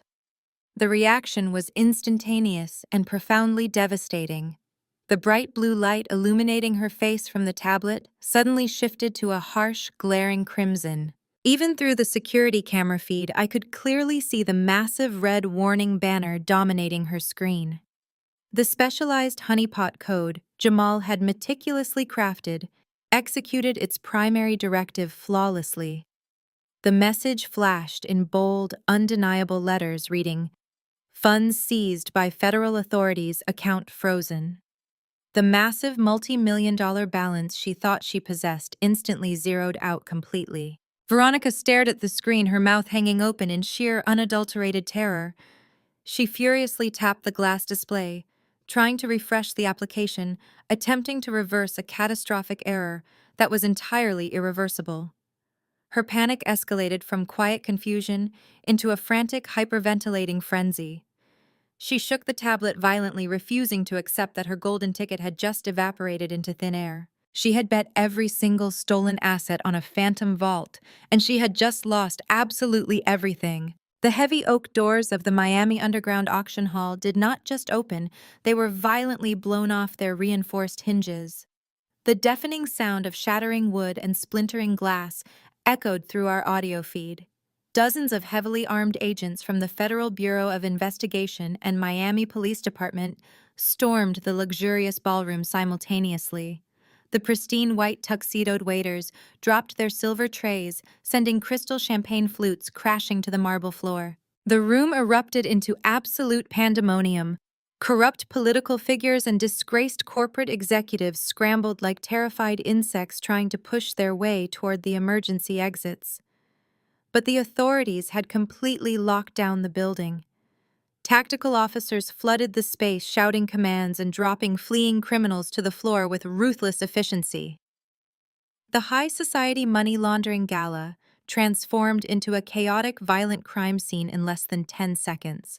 Rachel gripped the edge of the conference table, her eyes wide as she watched the tactical units secure the perimeter. We had unleashed a hurricane directly into the heart of the criminal syndicate, and the devastation was magnificent to witness. Amidst the screaming crowd and flashing tactical lights, the federal agents quickly identified their primary high-value target. Veronica was frozen in the center of the room, clutching the useless digital tablet to her chest. Two heavily armored FBI agents aggressively closed the distance between them. They did not treat her like a fragile society heiress. They tackled her hard, driving her violently onto the polished marble floor. The impact knocked the breath out of her lungs. She thrashed and kicked, fighting wildly against the officers as they pinned her arms behind her back and locked heavy steel handcuffs tightly around her wrists. As she was restrained, a specialized evidence recovery officer knelt beside her. Right there on the floor, surrounded by shouting federal agents, the officer began stripping the stolen wealth directly from her body. He unclasped my late husband's diamond pendant from her neck, securing it in an evidence bag. He forcefully slid the emerald rings off her fingers and unbuckled the heavy gold watches from her wrists. The billionaire facade was physically ripped away, leaving her wearing nothing but a ruined crimson gown and the cold reality of a massive federal indictment. Veronica completely lost her mind. The gravity of her multi-decade prison sentence finally registered in her desperate brain. She began thrashing against the officers, screaming hysterically. "Sydney!" She shrieked, her voice cracking with pure terror. "Sydney, help me! Call the lawyers, Sydney!" She was frantically screaming for the 18-year-old daughter she had callously abandoned in the dead of night, completely forgetting that she had left Sydney penniless and entirely alone to face her own federal disaster. I sat in my high-backed leather chair watching the live feed with absolute cinematic satisfaction. The justice delivered was incredibly poetic. She had tried to steal my empire and replace me as a mother. Now she was pinned to the floor, stripped of her stolen dignity, screaming for a child who would never come to her rescue. Jamal reached over and hit a key on his laptop, severing the encrypted connection. The massive boardroom screen faded to black, plunging the room back into a quiet professional calm. We had successfully executed the single most devastating financial and legal takedown in the history of my corporate career. The masterminds were entirely neutralized. Greg was currently sitting in a Chicago holding cell, facing armed extortion charges, and Veronica was in federal custody in Miami, facing decades for international wire fraud and money laundering. Their blinding greed had completely consumed them, and they had orchestrated their own spectacular demise. The immediate adrenaline high slowly began to fade, leaving behind the cold, calculating reality of the corporate cleanup. I turned away from the blank screen and looked at my brother-in-law and my sister. "The predators are officially in cages," I said, my voice steady and resolute. "But our war is not over. We have neutralized the immediate threats, but we still have a massive legal battlefield to navigate before the sun comes up." Jamal nodded sharply, closing his forensic laptop and gathering his hard drives. "The funds Veronica transferred into the honeypot are currently frozen in a federal holding account," he explained, analyzing the next logistical hurdle. "We have digital tracking receipts proving the original source of the charity funds and bridge loan cash, but we must fight a complex bureaucratic war to untangle those assets from federal seizure protocols. We need to legally separate your stolen jewelry from the criminal evidence locker and facilitate its safe return to Chicago." I leaned back and rested my elbows on the heavy mahogany desk. "The frozen funds and the stolen jewelry are a secondary priority right now," I stated, shifting my focus to the most critical threat threatening my actual business empire. "The primary objective is completely severing that toxic warehouse asset from my corporate portfolio and shielding my holding companies from the resulting environmental fallout." Greg and Veronica used fraudulent pretenses to secure that bridge loan against the property. We must prove the private lender engaged in predatory, illegal lending practices. If we can legally invalidate the loan origination, the city will be forced to seize the warehouse directly from the corrupt lender, effectively absolving my legal team and Sydney of the massive $2 million federal cleanup fines. Rachel pulled up a digital legal brief on her tablet, already preparing the aggressive court filings required for the morning docket. "We have the documented proof that Greg used a disbarred attorney to file the initial asset freeze," she noted, highlighting the specific statutes we could leverage. "We can easily demonstrate a coordinated pattern of widespread fraud. We just need to present the comprehensive evidence to the district judge the moment the courthouse opens." I stood up from the conference table, smoothing the lines of my tailored suit. The criminal syndicate had been utterly destroyed, but the heavy corporate wreckage remained scattered across the board. I was prepared to deploy every single lawyer on my payroll to sanitize my reputation and restore my frozen accounts. But amidst the massive legal strategy looming over the coming days, One final, deeply personal issue remained unresolved. Sydney was still waiting in a cheap motel room, stripped of her immense privilege and terrified of her impending fate. I had promised to keep her out of federal prison, but I had absolutely no intention of simply welcoming her back into the luxurious life she had so violently rejected. I walked toward the boardroom doors, preparing to face the dawn. I had successfully defended my empire from total destruction. Now I had to decide exactly how to punish and rebuild the arrogant teenager who had wished I was never her mother. The morning sun broke over the Chicago skyline as I left the corporate headquarters, heading straight for the private airfield. There was no time to sleep and absolutely no time to celebrate the digital victory we had just secured. I boarded my private charter jet and flew directly to Florida to reclaim the physical pieces of my history. The Miami police precinct was a chaotic maze of ringing phones and shouting officers, but the lead federal investigator escorted me to a quiet, secure evidence room. Spread across a cold, stainless steel table were the precious items Veronica had tried to wash away. I ran my fingers over the heavy gold links of my late husband's watch and the flawless cut of his diamond pendant. They felt incredibly heavy, holding the profound weight of the last 10 years of my life. The lead federal agent stood across from me, holding a thick bound copy of the digital dossier Jamal had compiled. He shook his head in absolute disbelief, praising the sheer forensic perfection of the file. He explicitly stated that the advanced tracking algorithms Jamal utilized made their job incredibly simple. Prosecuting Veronica for international wire fraud, tax evasion, and massive money laundering was now an absolute slam dunk. The evidence was so overwhelming that her defense attorneys would be forced to seek a federal plea deal, immediately avoiding a lengthy public trial. She would never see the outside of a federal penitentiary again.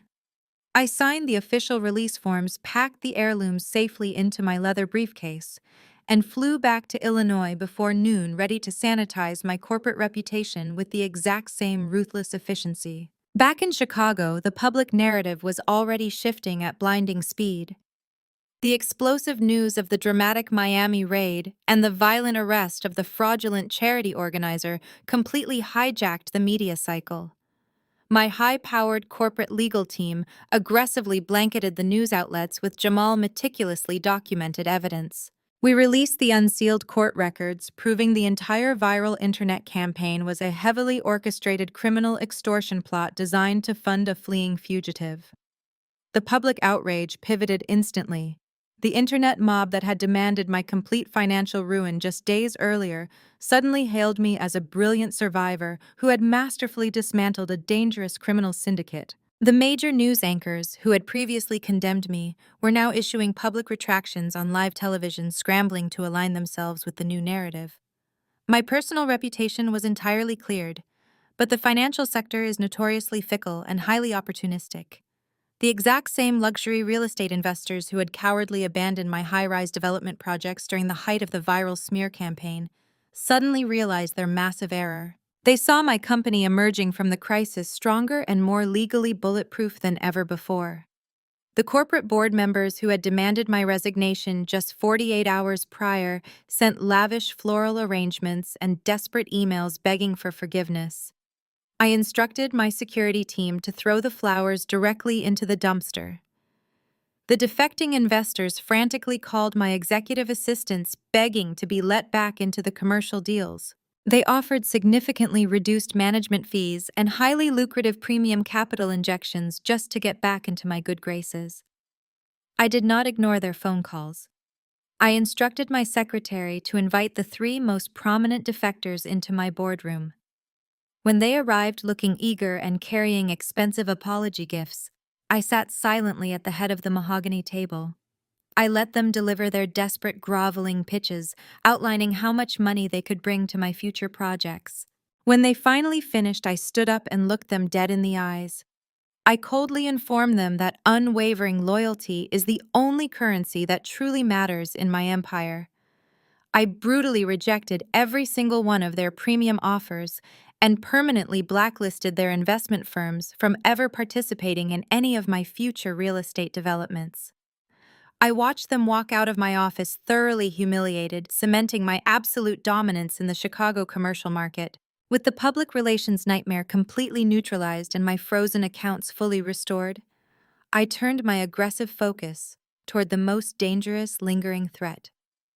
The toxic commercial warehouse still carried a catastrophic $2 million environmental cleanup mandate.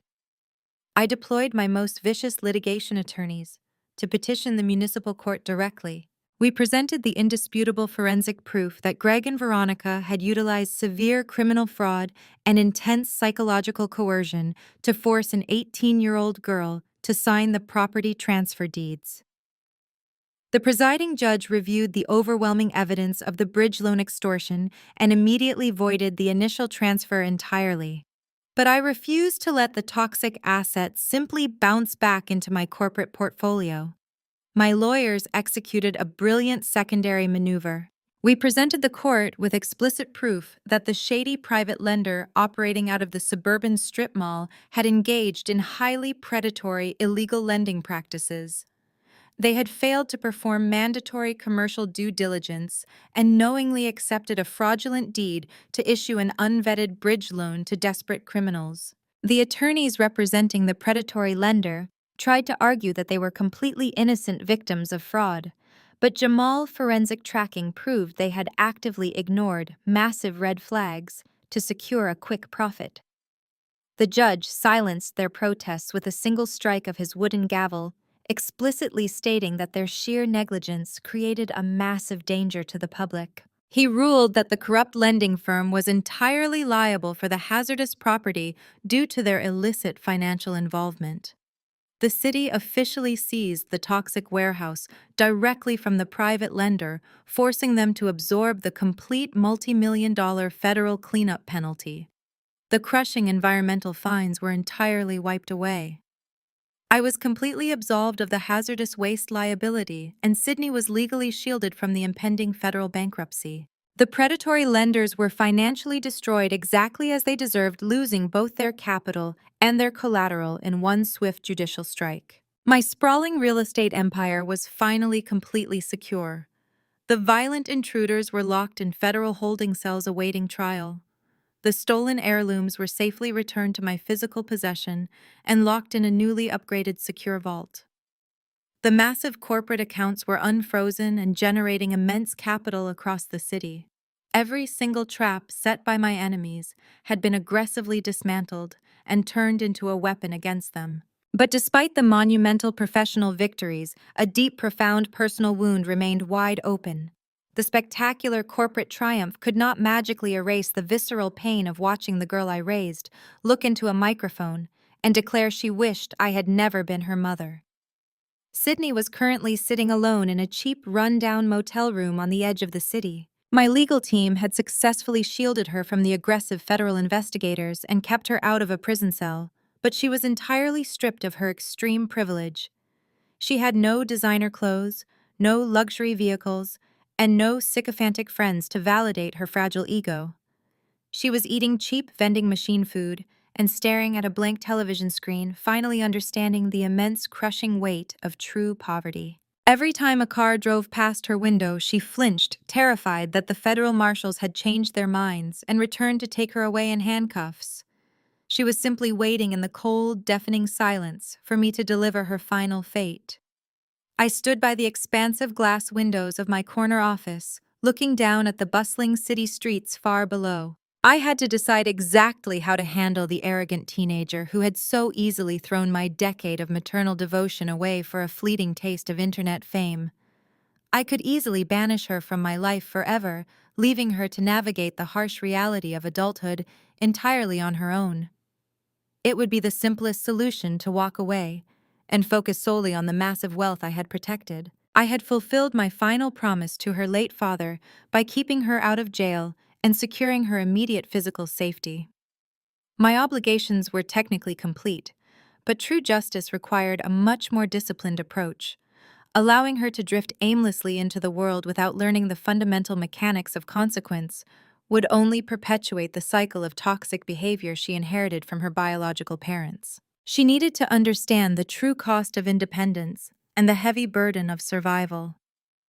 I grabbed my tailored coat from the back of my chair and headed toward the private executive elevator, preparing to deliver a brutal, terrifying lesson in absolute accountability. The corporate war was officially over, but the grueling battle for her character was just beginning.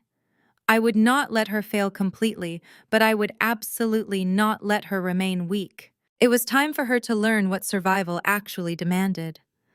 I stepped into the elevator, watching the steel doors slide shut entirely, ready to face the broken girl waiting for my arrival. I pressed the button for the lobby, knowing that the conversation ahead would fundamentally alter the trajectory of both our lives. The illusion of her entitlement was officially dead, and the grueling reality of her new existence was about to begin. I walked out of the building into the cold afternoon air, entirely focused on the hard, necessary work that remained today and tomorrow. I drove straight from the financial district to the dilapidated motel on the city edge, where my legal team had temporarily stashed my stepdaughter. The neighborhood was a harsh, stark contrast to the manicured lawns and gated driveways she had known her entire life. I knocked sharply on the peeling paint of room number 12. Sydney opened the door looking frail and exhausted. Her eyes were red-rimmed from days of crying and waiting for a rescue that I had absolutely no intention of providing. I walked into the cramped room, ignoring the musty smell of stale smoke and damp carpet. Sydney took a step toward me, her arms half raised, clearly expecting me to wrap her in a warm, forgiving embrace. She expected me to tell her the nightmare was over and that a private car was waiting outside to take her back to the luxury penthouse. I kept my hands firmly at my sides. I certainly did not offer a single ounce of physical comfort. I placed a small plastic bag and a laminated transit card on the chipped veneer table. Inside the bag was a forest green polo shirt and a matching apron carrying the logo of a local chain coffee shop located 3 miles away. I informed her that I had paid her first and last month rent for a tiny studio apartment located in a working-class neighborhood. I also told her I had successfully enrolled her in the local community college. "I will pay your tuition," I stated, my voice completely devoid of any maternal warmth. "But my financial coverage comes with absolute uncompromising conditions. You will maintain a grade point average of 3.5 or higher. If you drop below that threshold, my funding stops instantly. You will pay your own rent, buy your own groceries, and cover your own utility bills using the wages you earn as a barista." Sydney stared at the green uniform, her face crumpling into a mask of pure disbelief. She shook her head, tears spilling over her cheeks as the crushing reality of her new existence finally registered. She fell back onto the edge of the cheap mattress, begging me to take her home. She cried that she was so incredibly sorry, that she did not know how to survive on her own, that minimum wage would barely cover her basic living expenses. She pleaded for a second chance at the life she had so violently thrown away on her birthday. I remained standing perfectly rigid and let her cry. I did not soften my posture or my tone. "You stood on a stage in front of hundreds of people and proudly declared that you wished I had never been your mother," I said, staring down at her. "You accused me of using my money to buy your love, and you demanded freedom from my rules. This is exactly what that freedom looks like, Sydney. There are no more safety nets. There are no more free rides, no corporate credit cards, and no luxury vehicles. I spent a decade shielding you from the harshness of the real world, and you rewarded my sacrifice by trying to hand my entire empire over to thieves. You wanted to live as if I was not your mother, so this is the reality you begged for. You earn your life from now on. Every single dollar, every meal, and every square foot of your apartment will be the direct result of your own grueling labor. You wanted independence without accountability, but those two things do not exist separately. You will learn how the real world operates the hard way." I turned and walked toward the door, leaving the transit card and the green uniform on the table.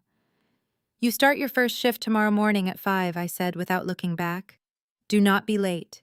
I walked out of the motel room and drove away, leaving her to face the brutal reality of total independence. Over the next several months, the brutal Chicago winter descended upon the city, turning the streets into a freezing, unforgiving gauntlet. I kept a very distant, watchful eye on Sydney through reports from my security team, but I never once intervened to make her life easier. She experienced the grueling, exhausting reality of the working class. She woke up at 4 in the morning to catch the early bus standing on the freezing pavement while the icy wind cut through her thin winter coat. She stood on her feet for 8 hours a day, dealing with impatient, rude customers who yelled at her over incorrect coffee orders and spilled hot drinks on the counter. She wiped down sticky tables and mopped dirty floors, scrubbing away the profound arrogance that had previously defined her entire personality. After her exhausting shifts, she took the bus straight to the community college campus, sitting in crowded lecture halls and frantically taking notes. At night, she returned to a tiny, drafty studio apartment that barely fit a twin-sized bed and a small desk. She sat wrapped in blankets, eating cheap microwave noodles, while studying relentlessly for her examinations to maintain the strict grade point average I had demanded. The profound physical and mental exhaustion stripped away the last remaining layers of her vanity.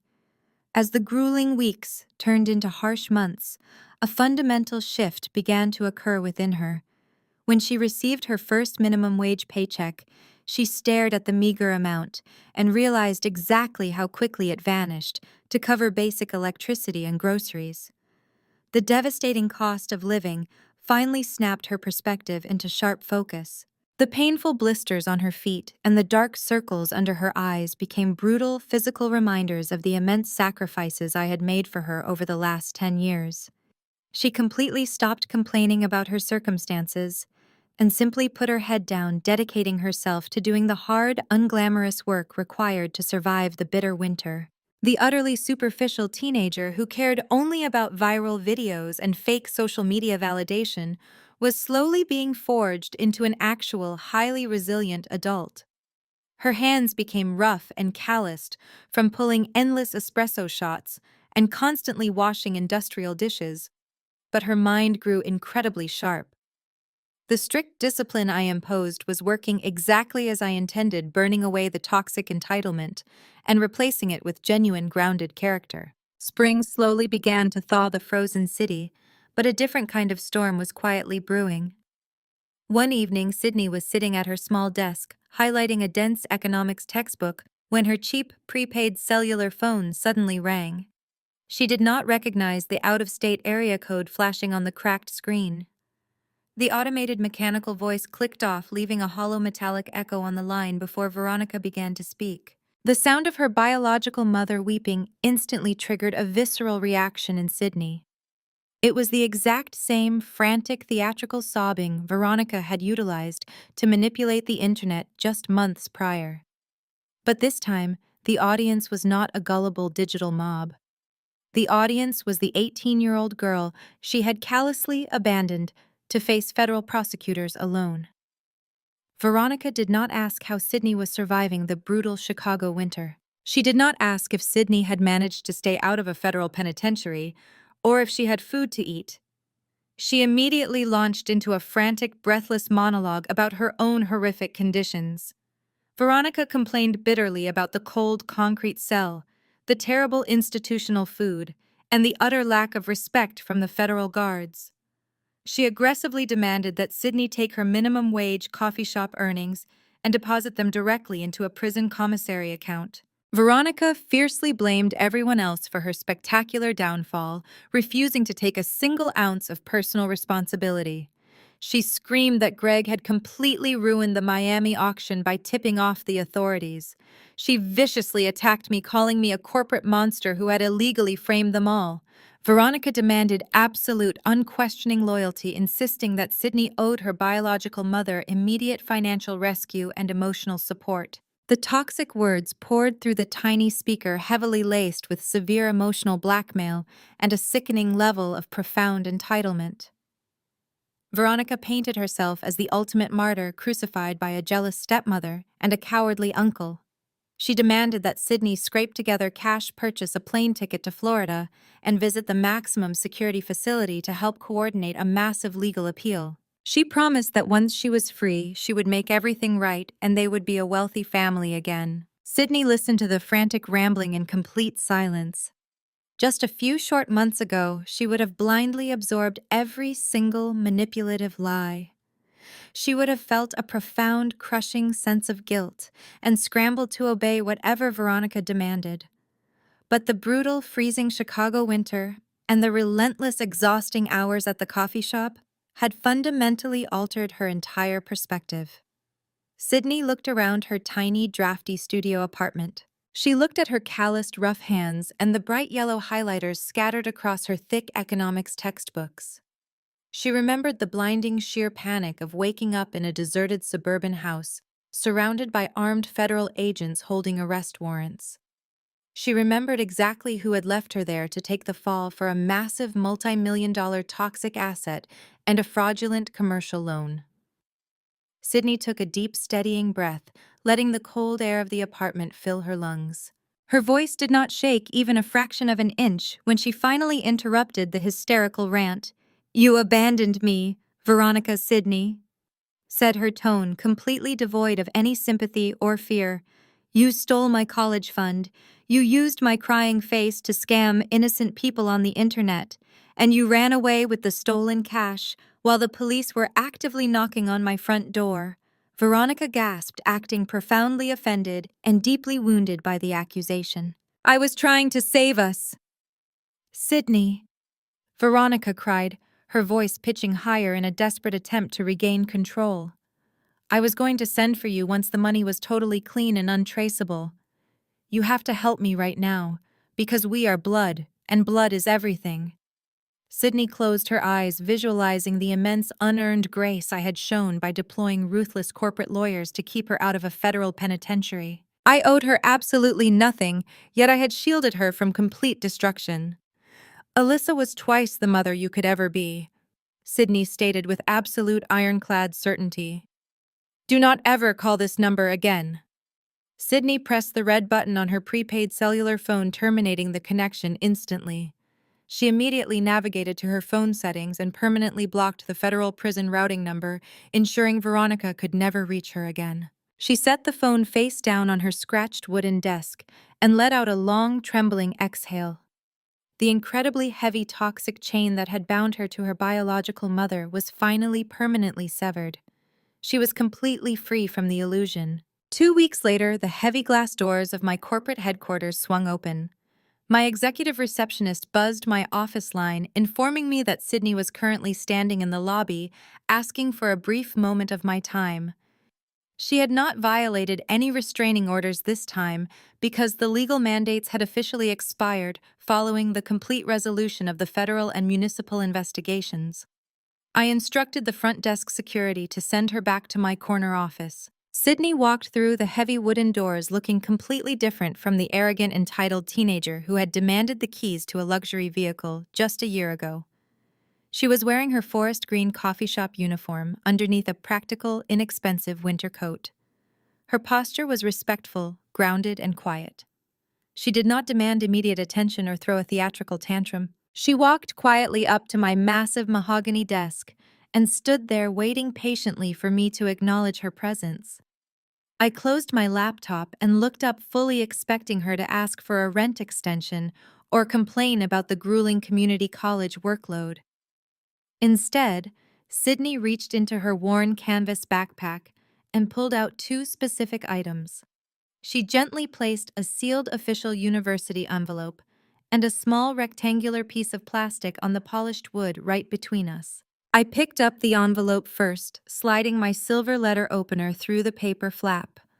It was her official first semester transcript from the local community college.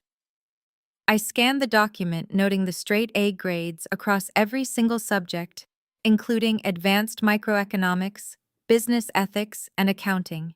Then I looked at the small plastic card. It was a $10 gift card to the exact local coffee shop where she spent her mornings pulling espresso shots. "I bought it using the cash tips I earned this week," Sydney said, her voice quiet but remarkably steady. "It is not a luxury car or an expensive piece of jewelry, but it is the first thing I have ever bought for you using my own actual money. I want you to have it." I looked at the young woman standing before me. Tears pooled in her eyes, making them shine under the fluorescent office lights, but she refused to let them fall. She did not use them to manipulate the situation or elicit unearned sympathy. Alyssa. She began, her voice catching slightly on my name, before she cleared her throat and continued. I am so profoundly sorry for everything I did. I was arrogant, blind, and incredibly cruel to you. You spent 10 years of your life sacrificing your own youth to protect me and raise me, and I threw it all back in your face because I wanted to play the victim for internet clout. I understand now exactly how much you shielded me from the real world. I understand how incredibly hard you worked to build your real estate empire. I was a terrible, ungrateful daughter, and you had every single right to leave me in the hands of the federal authorities. Thank you for not letting me go to prison. Thank you for forcing me to learn how to survive, and for showing me what true independence actually costs. I will spend the rest of my life trying to earn back the respect I completely destroyed. I sat silently in my high-backed leather chair, absorbing the profound heavy weight of her apology. It was the most mature, authentic, and deeply considered statement I had ever heard her deliver. The superficial, entitled teenager was completely gone, replaced by a resilient young woman who had successfully survived the brutal crucible of total financial independence. I picked up the $10 gift card, turning it over in my hands, before placing it carefully in the top drawer of my desk right next to my most important corporate seals and legal documents. I accept your apology, Sydney, I said, my voice lacking its usual icy corporate edge, but maintaining a firm professional boundary. I appreciate the thoughtful gift, and I am incredibly proud of the grades you achieved this semester. You have definitively proven that you possess the strength and character required to navigate reality. But the boundaries we established remain absolutely in place. You will not be moving back into the luxury penthouse. You will not receive an allowance. You will continue to work your shifts at the coffee shop, and you will finish your 2-year degree program at the community college exactly as we agreed. You broke a massive amount of trust, and trust takes years of consistent, reliable action to fully rebuild. Sydney nodded immediately, not showing a single flash of disappointment, anger, or entitlement. I know, she replied, offering a small, genuine smile that reached her eyes. I have an early morning shift tomorrow, so I need to catch the bus back to my apartment before it gets too dark. I just wanted to bring you the transcript in person, and thank you for not giving up on me. I watched her turn and walk out of the office, her head held high. She did not ask for a ride, and she did not ask for cash. The relationship between us was finally beginning to heal. But it was healing on strictly healthy adult terms, entirely free from the toxic entitlement and manipulation that had nearly destroyed us both. She was earning her own redemption, one grueling shift at a time. The exhausting emotional warfare was officially over. I turned my chair toward the floor-to-ceiling windows, looking out at the sprawling Chicago skyline as the evening sun began to cast long golden shadows across the buildings. The city was moving rapidly below me, completely unaware of the massive unseen battles that had just been fought and won behind closed doors. I had successfully dismantled an entire criminal syndicate, protected my multi-million-dollar real estate empire, and forced my stepdaughter to forge an unbreakable core of personal character. The dust was finally settling across the battlefield, leaving behind a pristine, clear path forward. I reached for my desk phone and dialed Jamal's secure line. We needed to finalize the legal closure of the toxic warehouse asset, prepare the final corporate restructuring documents, and begin planning a very specific dinner. It was time to close the final dark chapter of this relentless saga and prepare for the ultimate celebration of our survival. The real family I had built through blood, sweat, and absolute loyalty was preparing to gather, and I intended to reward their unwavering dedication with a victory they would never forget. The slow wheels of federal justice grind with absolute deliberate certainty, leaving no room for negotiation or escape. 6 months after the dramatic digital raid in Miami, the final courtroom gavels fell, echoing loudly through the sprawling federal courthouse in downtown Chicago. I sat in the front row of the polished mahogany gallery, flanked tightly by Rachel and Jamal, watching the spectacular conclusion of an incredibly toxic chapter. The presiding federal judge, A stern, uncompromising man who had zero patience for white-collar criminals did not offer a single ounce of leniency to the predators standing before him. He openly berated them for their profound cowardice and unbridled malice. Greg stood before the heavy wooden bench, looking entirely broken, his posture slumped and visibly older than his 40 years. His desperate amateur attempt to extort me at gunpoint, coupled with the severe environmental hazard he aggressively tried to dump on his 18-year-old niece, sealed his ultimate fate completely. The judge handed down a staggering 15-year sentence in a maximum security facility for armed extortion and aggravated home invasion. Greg wept silently, dropping his head as the heavily armed bailiffs forcefully escorted him out of the courtroom, realizing too late that his relentless pursuit of unearned wealth had ultimately purchased him a tiny barren concrete cell. Veronica faced an even harsher, more public reckoning. The federal prosecution utilized Jamal's pristine forensic accounting file to completely dismantle her high-priced defense team. The overwhelming, indisputable evidence of international wire fraud, severe tax evasion, and massive money laundering left her attorneys with absolutely no maneuvering room. She received a brutal 20-year sentence in a federal penitentiary without the possibility of early parole. The callous woman who had abandoned her own biological daughter to steal a fortune stood paralyzed in her bright orange jumpsuit, staring blankly at the polished wooden tables as her reality collapsed. Their immense, blinding greed had completely consumed them, and it had ultimately orchestrated their absolute total destruction. I walked out of that restrictive courthouse, stepping into the bright, warm afternoon sunlight, feeling an incredibly profound sense of absolute closure.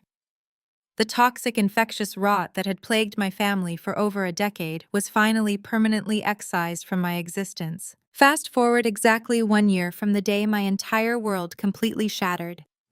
Today was my 33rd birthday. I was not hosting a massive, extravagant gala at a pretentious elite country club, pretending to be perfectly happy while surrounded by vipers. I had absolutely no desire to surround myself with hundreds of shallow elite acquaintances or performative socialites, silently measuring my net worth behind perfectly rehearsed polite smiles. Instead, I hosted an incredibly intimate, warm dinner party at my brand-new ultra-luxury penthouse, located squarely in the beating heart of the city.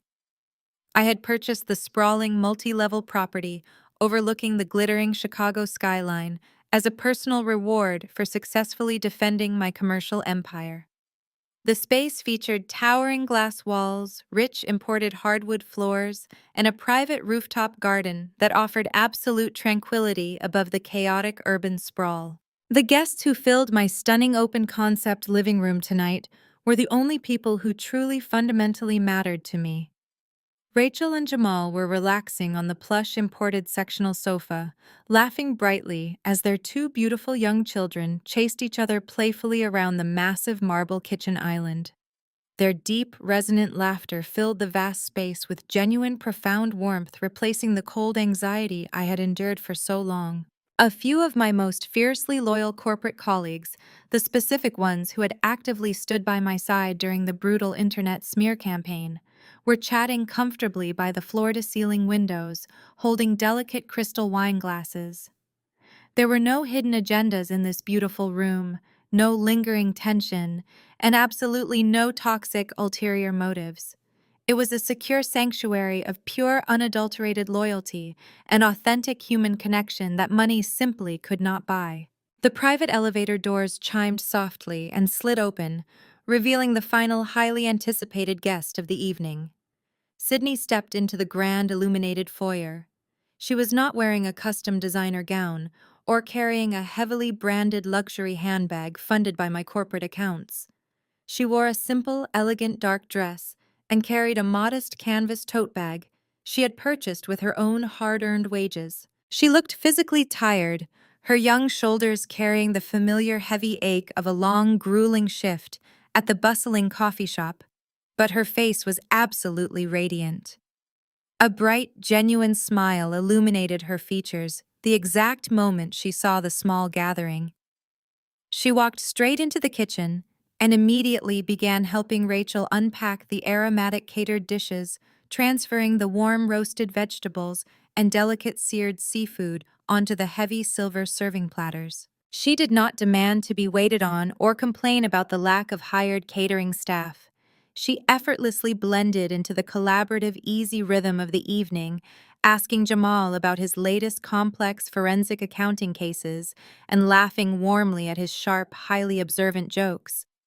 As the incredible dinner concluded and the lively spirited conversations hummed comfortably in the background, I quietly stepped out onto the expansive glass-enclosed balcony. The freezing, bitter winter wind had long since surrendered to a beautiful, mild, refreshing spring evening. I rested my hands on the cool metal railing and looked out over the vast, sprawling architecture of the commercial city I had successfully conquered and fiercely protected. The golden skyscraper lights reflected brilliantly against the dark, rolling lake waters, painting a stunning tapestry of urban power. I took a slow, deep breath, letting the crisp, clean night air fill my lungs completely. The heavy, crushing weight I had carried for 10 agonizing years, attempting to force a broken family dynamic into a perfect mold, was entirely lifted from my shoulders. I felt my late husband's presence, not as a burden of guilt, but as a quiet blessing honoring the choices I made to save his daughter. I heard the heavy sliding glass door open smoothly behind me. Jamal and Rachel stepped out onto the spacious balcony, holding 3 freshly poured glasses of premium vintage champagne. They stood close on either side of me, looking out at the magnificent illuminated horizon.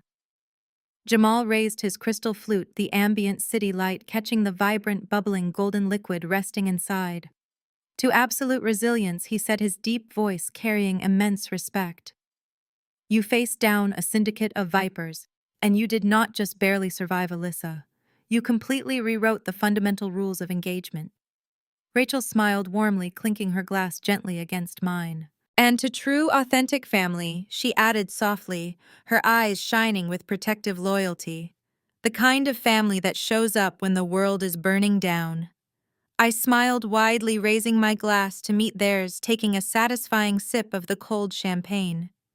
Looking at the 2 people who fought so relentlessly to protect my life, I realized a profound truth. Losing the deeply toxic elements of my life was not a tragedy at all. It was an entirely necessary purification. The sprawling, glittering empire I commanded down below was incredibly vast and highly profitable, but the absolute, unshakable peace I felt standing on that balcony, surrounded by people who genuinely, unconditionally loved me, was worth infinitely more than any physical, financial asset I possessed. The violent, destructive storm had officially permanently passed, and the beautiful, fiercely protected life I had built from the smoking wreckage was entirely fully mine to command and deeply cherish forever.